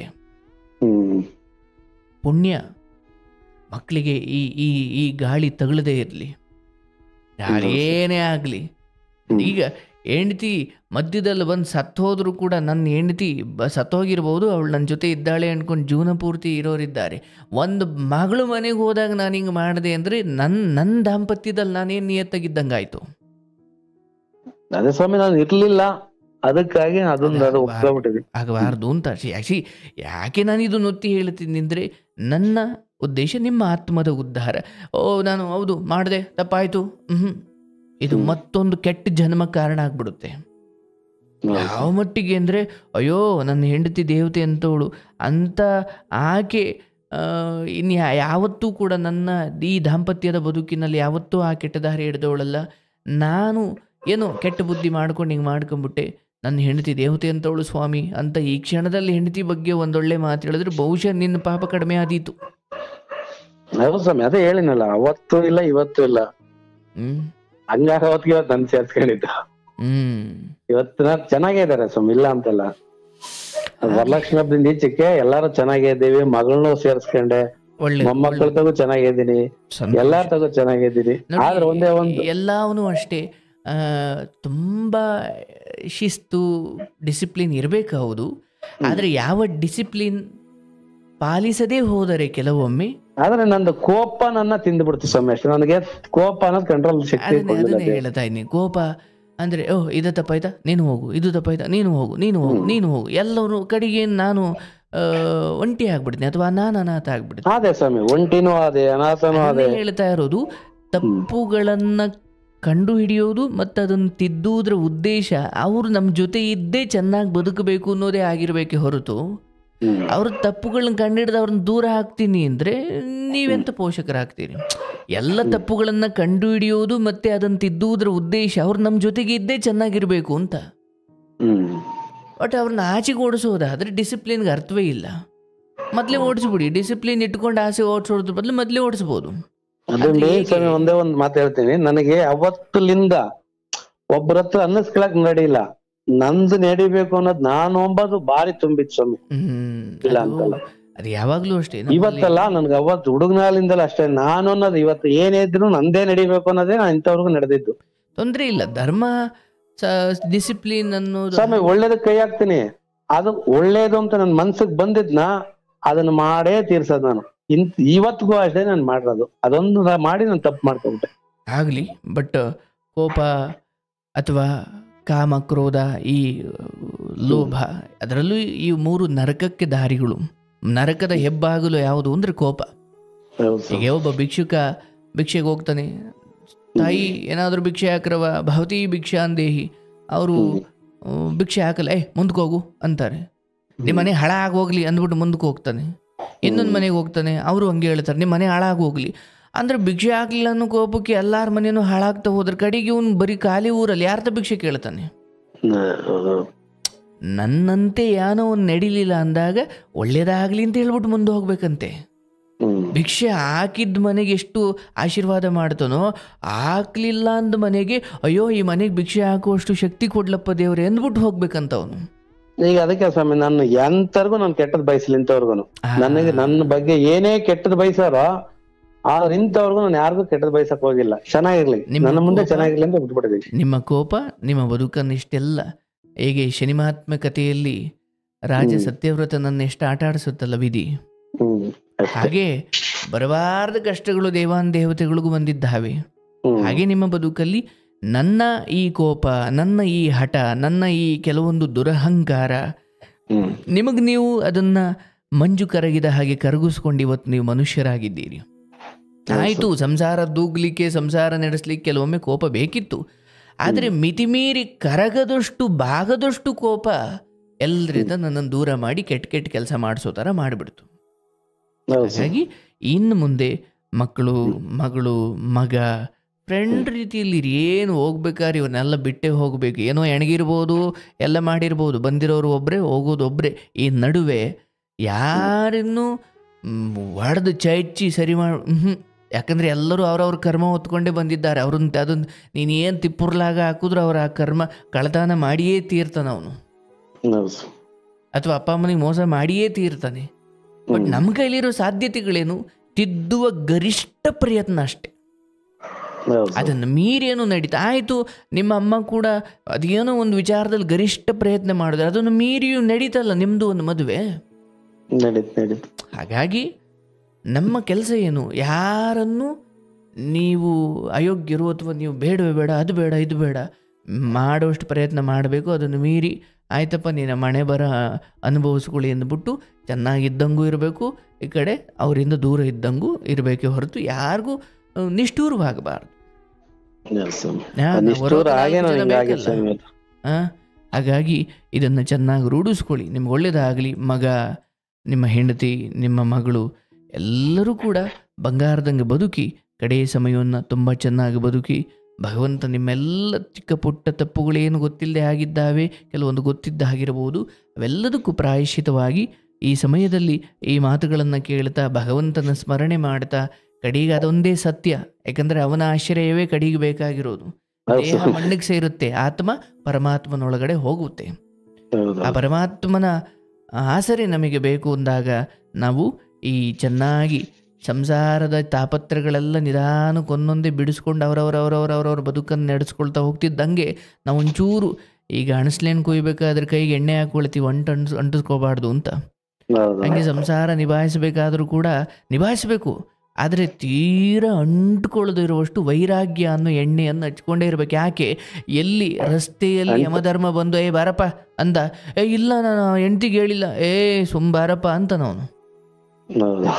ಯಾಕಂದರೆ ಅವನ ಗಳಿಗೆ ಬಂದಾಗ ಅಯ್ಯೋ ನಾನು ಹೆಂಡ್ತಿಗೆ ಹೇಳಿಲ್ಲ, ಮಗಂಗೊಂದು ಮೆಸೇಜ್ ಹಾಕ್ತೀನಿ ರೀ ಅಂತ ಹೇಳಲಿಕ್ಕೆ ಆಗಲ್ಲ.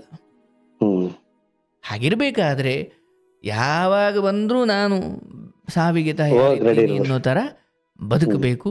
ಮಗಳದ್ದು ನಿಭಾಯಿಸಿದ್ದಾಯಿತು, ಮಗಂದು ಆಗ್ತಾ ಇದೆ, ಹೆಂಡ್ತಿದಾಯಿತು, ಎಲ್ಲರದ್ದು ಆಯಿತು. ಇನ್ನು ಅವನೊಬ್ಬನ ಆಸರೆ ಮಾತ್ರ ಸತ್ಯ. ಇನ್ನು ಮಿಕ್ಕಿದ್ದೆಲ್ಲ ಸಂಜೆ ಒಂಥರ ಇದ್ದರೆ ಬೆಳಗ್ಗೆ ಒಂಥರ ಇರುತ್ತೆ, ಬೆಳಗ್ಗೆ ಒಂಥರ ಇದ್ದರೆ ಸಂಜೆ ಒಂಥರ ಇರ್ತಾರೆ. ಇವರೆಲ್ಲ ಬದಲಾಗ್ತಾರೆ. ಯಾಕೆ? ಅವರವ್ರದೇ ಪಾತ್ರವನ್ನು ನಿಭಾಯಿಸ್ಲಿಕ್ಕೆ ಬಣ್ಣ ಹಚ್ಕೊಂಡು ಬಂದಿದ್ದಾರೆ. ಆ ನಡುವೆ ಇಲ್ಲ ಹಿಂಗೆ ನಡಿಬೇಕು ಅಂದರೆ ನಾನು ನಿರ್ದೇಶಕ ಅಲ್ಲ, ಹಿಂಗೆ ನಡಿಬೇಕು ಅನ್ನೋ ಕಲ್ ಮೇಲೊಬ್ಬಿದ್ದಾನೆ. ಅಬ್ಬಬ್ಬಾ ಅಂದ್ರೆ ಅವ್ರಿಗೆ ಒಂಚೂರು ಹಿಂಗಲ್ಲಪ್ಪ ಹಿಂಗೆ ಆ್ಯಕ್ಟ್ ಮಾಡು ಅಂತ ನಾನೊಬ್ಬ ಸಹ ಕಲಾವಿದನಾಗ ಒಂಚೂರು ಹೇಳ್ಬೋದು ಅಷ್ಟೆ. ಒಳ್ಳೆಯದಾಗಲಿ, ಶುಭವಾಗಲಿ. ಹೆಂಡತಿ, ಮಕ್ಕಳು, ನಿಮ್ಮ ಕುಟುಂಬ ಎಲ್ಲರೂ ಕೂಡ ಆಯಸ್ ಆರೋಗ್ಯ ಭಗವಂತ. ಒಂದೆರಡು ಮಾತಾಡಿ ಸ್ವಾಮಿ, ಇಲ್ಲೇ ಇದಾರೆ, ಕೊಡ್ತಾರೆ ನಮ್ಮ ಮನೆಯವರು. ಕೊಡಿ. ಹಲೋ. ಓಹೋ ಮಹಾತಾಯಿ, ಹೇಗಿದ್ದೀಯವ್ವ? ಚೆನ್ನಾಗಿದ್ದೀನಿ ಸ್ವಾಮಿ, ನೀವ್ ಚೆನ್ನಾಗಿದ್ದೀರಾ? ಓ ಚೆನ್ನಾಗಿದ್ದೀನಿ. ಮಗಳು ಚೆನ್ನಾಗಿದ್ದಾರಾ? ಹಾ ಚೆನ್ನಾಗಿದ್ದಾರೆ ಸ್ವಾಮಿ. ಮಗ ಏನು ಓದ್ತಿರೋದು? ಮಗ ಓದ್ತಾ ಇಲ್ಲ ಸ್ವಾಮಿ, ಅಪ್ಪನ ಜೊತೆಗೆ ಡ್ರೈವರ್ ಕೆಲಸ ಮಾಡ್ತಾವನೆ. ಎಷ್ಟು ವಯಸ್ಸು ಮಗನಿಗೆ? ಮಗನ್ಗೆ ಇವಾಗ 23 ತುಂಬಿ 24 ರನ್ನಿಂಗ್ ಇದೆ. 24. ಓಕೆ. ಎಲ್ಲ ರೀತಿಯಲ್ಲೂ ಒಳ್ಳೆಯವ್ರ ಸಹವಾಸದಲ್ಲಿ ಇದ್ದಾರಾ? ಒಳ್ಳೆಯವ್ರ ಸಹವಾಸದಲ್ಲಿ ಇದ್ದಾರಾ ನಮ್ಮ ಮಗ? ಪರವಾಗಿಲ್ಲ ಸ್ವಾಮಿ, ಅಪ್ಪನ ಜೊತೆಗೆ ಹೋಗ್ತಾನೆ, ಅವ್ರ ಆಫೀಸಲ್ಲೇ ಕೆಲಸ ಮಾಡ್ಕೊಂಡ್ ಬರ್ತಾನೆ. ಫಸ್ಟ್ ಹಿಂಗೆ ಇದೆಲ್ಲ ಮಾಡ್ದ, ದುಡ್ಡು ಕಾಸಿನಾಗೆಲ್ಲ ಒಂಚೂರು ಇದಾಯ್ತು. ಇವಾಗ ಬುದ್ಧಿ ಕಲ್ತ್ಕೊಂಡವನೆ, ಕೆಲ್ಸಕ್ಕೆ ಹೋಗ್ತಾವನೆ, ಬರ್ತಾನೆ. 3 ದಿವಸ ಆಗಿತ್ತು ಹೋಗಿ, ಇವತ್ ಬಂದ. ಇದು ರೈಲ್ವೆ ಡಿಪಾರ್ಟ್ಮೆಂಟ್ಗೆ ಎಕ್ಸಾಮ್ ಬರ್ದವನೆ. ಆಗ್ಲವ, ಒಳ್ಳೇದಾಗ್ಲಿ. ಬಟ್ ತಂದೆ ಅದೇನೋ ನಿಮ್ಮ ಆಶೀರ್ವಾದದಿಂದ ಅದೊಂದು ಆಗಂಗೆ ಇದ್ ಮಾಡಿ ಸ್ವಾಮಿ. ತಂದೆ ತಾಯಿಗಳ ಬಗ್ಗೆ ಗೌರವ ಇದೆಯಲ್ಲ ಮಗನಿಗೆ? ಪರವಾಗಿಲ್ಲ, ಆಗ್ಲಿ, ತೊಂದ್ರೆ ಇಲ್ಲ. ನನಗೇನು ಒಂಚೂರು ದುಡಿಮೆ ತೊಂದರೆ ಆದ್ರೂ ಪರವಾಗಿಲ್ಲ ತಾಯಿ, ಆದ್ರೆ ಹೊರಗಡೆ ಕೆಟ್ಟ ಸಹವಾಸ ಮಾಡಬಾರದು. ಆತ ಯಾವ ಎಕ್ಸಾಮ್ ಬರ್ದಿದ್ದಾರೆ ಎಲ್ಲ ಒಳ್ಳೇದಾಗಲಿ. ಮಗನನ್ನ ನಂಬಿಕೆ ಇಡಿ, ಮಗಳನ್ನು ಕರೆದು ಕಳಿಸಿ ಗಂಡನ ಕರಿತಾ ಇದೀವಿ ಸ್ವಾಮಿ, ಬರ್ತಾರೆ ಹೋಗ್ತಾರೆ. ಇವಾಗ ಮೊಮ್ಮಕ್ಳು ಎಲ್ಲ ಚೆನ್ನಾಗವ್ರೆ. ಆಯ್ತು, ನಡೆದಿದ್ದನ್ನು ನಾವು ತುಂಬಾ ಸಾಧಿಸ್ಕೊಂಡು ಹೋಗ್ಲಿಕ್ಕೆ ನಾವೇನು 500 ವರ್ಷ ಬದುಕಲ್ಲ, ಹೌದಲ್ಲ? ಬದುಕಲ್ಲ. ಇವತ್ತಿದ್ದವ್ರು ನಾಳೆ ಇಲ್ಲ, ನಾಳೆ ಇದ್ದವ್ರು ಆಯ್ತ್ರಪ್ಪ, ಅವ್ರವ್ರ ಬದುಕನ್ನ ತಳ ಸುಟ್ಟಾಗ ಅವರವರೇ ಸರಿ ಮಾಡ್ಕೊಳ್ತಾರೆ. ಅಂದ್ರೆ ನಾವು ಹಿರಿಯರಾಗಿ ಒಂಚೂರು ಮಾರ್ಗದರ್ಶನ ನೀಡಬಹುದು. ಅಲ್ಲಿ ಹಳ್ಳ ಐತಪ್ಪ, ಇಲ್ಲಿ ಗುಂಡೆ ಐತೆ, ಇಲ್ಲಿ ತಿರುವು ಐತೆ ಅಂತ ಹೇಳ್ಬೋದು. ಈಗ ಮಗಳದೇನು ಆಯ್ತು, ಆಕೆ ಇನ್ನೊಂದು ಮನೆ ಸೇರಿದ್ದಾಳೆ, ಅದು ಅಲ್ಲಿ ನೋಡ್ಕೊಳ್ಳುತ್ತೆ ಅವ್ರ ಮನೆ, ಅವ್ರ ಬದುಕನ್ನ. ಈಗ ಮಗನದೊಂದಿದೆ, ಅದು ಒಂದು ಚೆನ್ನಾಗಿ ಒಂದು ದುಡಿಮೆ ಅಂತ ಕಂಡುಕೊಂಡು ಇನ್ನೊಂದು ಯಾವುದೋ ಹೆಣ್ಮಗಳನ್ನ ಮದುವೆ ಆಗಿ ಚೆನ್ನಾಗಿ ನಡೆಸ್ಕೊಳ್ಬೇಕು ಅಂದ್ರೆ ಆತನಿಗೆ ಒಂದು ಒಳ್ಳೆ ದುಡಿಮೆ ಇರಬೇಕು, ಒಳ್ಳೆ ಸಂಸ್ಕಾರ ಇರಬೇಕು, ಒಳ್ಳೆ ವ್ಯಕ್ತಿತ್ವ ಇರಬೇಕು. ಬಂದ ಹೆಣ್ಮಕ್ಳು ನಿನ್ ಮನೆಗೆ ನರಳಬಾರ್ದು. ಅದೇ ಸ್ವಾಮಿ, ಹೆಣ್ಮಕ್ಳು ನರಳಿರೆ ನಮ್ಗೆ ಅಲ್ವಾ ಇದು. ಹೌದು ಹೌದು ಹೌದು. ನಿನ್ನ ಮಗಳು ಅದೇ ನಮ್ಗೆ ಹೆಣ್ಮಕ್ಳು ಅಯ್ಯೋ ಅಂದ್ರೆ ನಮ್ಗೆ ಇದು. ಖಂಡಿತ ಹಂಗಾಗಬಾರ್ದು. ಅಂದ್ರೆ ನನ್ನ ಮಗನಿಗೆ ಕುಡಿತಾ ಇರಬಾರ್ದು, ಯಾವುದೇ ದುಶ್ಚಟ ಇರಬಾರ್ದು, ಪರವಾಗಿಲ್ಲ, ದುಡಿಮೆ ಒಂದು ಮಟ್ಟಿಗೆ ಆಗ್ಲಿ.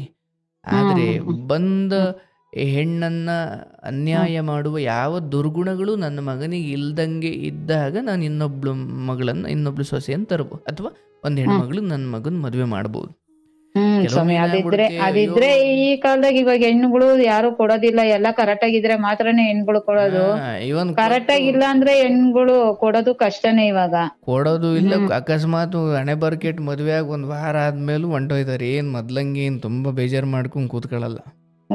ಸ್ವಾಮಿ, ಇನ್ನ ಮಕ್ಕನ್ ಮಗ ಸಿಕ್ಕಾಪಟ್ಟೆ ಒಳ್ಳೆ ಹುಡ್ಗ, ಮನೆ ಕಡೆನೂ ಚೆನ್ನಾಗವ್ರೆ, ಆದ್ರೆ ಅವ್ನ್ಗೊಂದ್ ಹೆಣ್ ಸಿಗ್ತಾ ಇಲ್ಲ. ಹಂಗೆ ಆಗ್ಲಿ, ನಿನ್ನ ಮಗನಿಗೆ ಬರ್ದಿರೋ ಎಕ್ಸಾಮ್ ಅಲ್ಲಿ ಒಳ್ಳೇದಾಗ್ಲಿ, ಶುಭವಾಗ್ಲಿ ತಾಯಿ. ಒಳ್ಳೇದಾಗ್ಲವ.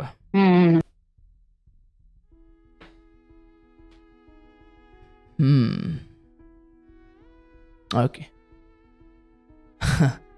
ನೋಡಿ ಪಾಪ, ಎಷ್ಟು ಏಳು ಬೀಳುಗಳನ್ನು ಕಂಡು ಇವತ್ತು ಆ ಕುಟುಂಬ ಒಂದು ಮಟ್ಟಿಗೆ ಚೆನ್ನಾಗಿದೆ. ಒಂದು ಮಟ್ಟಿಗೇನು, ಅವರವ್ರ ತಪ್ಪುಗಳನ್ನು ಅರ್ಥ ಮಾಡಿಕೊಂಡು ಇರೋದೊಂದು ಪವಿತ್ರವಾದ ಬದುಕು, ಅಪರೂಪದ ಬದುಕು. ಸ್ವಲ್ಪ ಅವ್ರನ್ನ ನಾವು ಕ್ಷಮಿಸಿ, ನಮ್ಮನ್ನು ಅವರು ಕ್ಷಮಿಸಿ ಸರಿ ಹೋಗಬೇಕಿದೆ. ಸಮಾಜ ಆಡ್ಕೊಳ್ಳುತ್ತೆ ಅಂತ ಹೋದರೆ ಜೀವನ ಪೂರ್ತಿ ಒಬ್ಬಂಟಿಯಾಗಿ ಕೂತ್ಕೊಳ್ಬೇಕಷ್ಟೆ. ಏನೋ ಮಗಳು ಆ ಸಮಯದಲ್ಲಿ ಏನೋ ಒಂದು ತಪ್ಪಾಗಿರಬಹುದು, ಬಟ್ ಈಗ ಆ ಕುಟುಂಬ ಚೆನ್ನಾಗಿದೆ ಅಂತ ಕೇಳಲಿಕ್ಕೆ ನನಗೆ ಖುಷಿ ಆಯಿತು. ನಿಮಗೂ ಒಳ್ಳೆಯದಾಗಲಿ ಹಿರಿಯರೇ. ನಂಬಿಕೆ ಇಟ್ಟು ನಿಮ್ಮ ಬದುಕನ್ನು ಹಂಚಿಕೊಂಡಿದ್ದಕ್ಕೆ ಥ್ಯಾಂಕ್ ಯು ಅಂತ ಹೇಳ್ತಾ ಈಗ ಮುಂದಿನ ಕರೆ ತಗೊಳ್ಳೋಣ.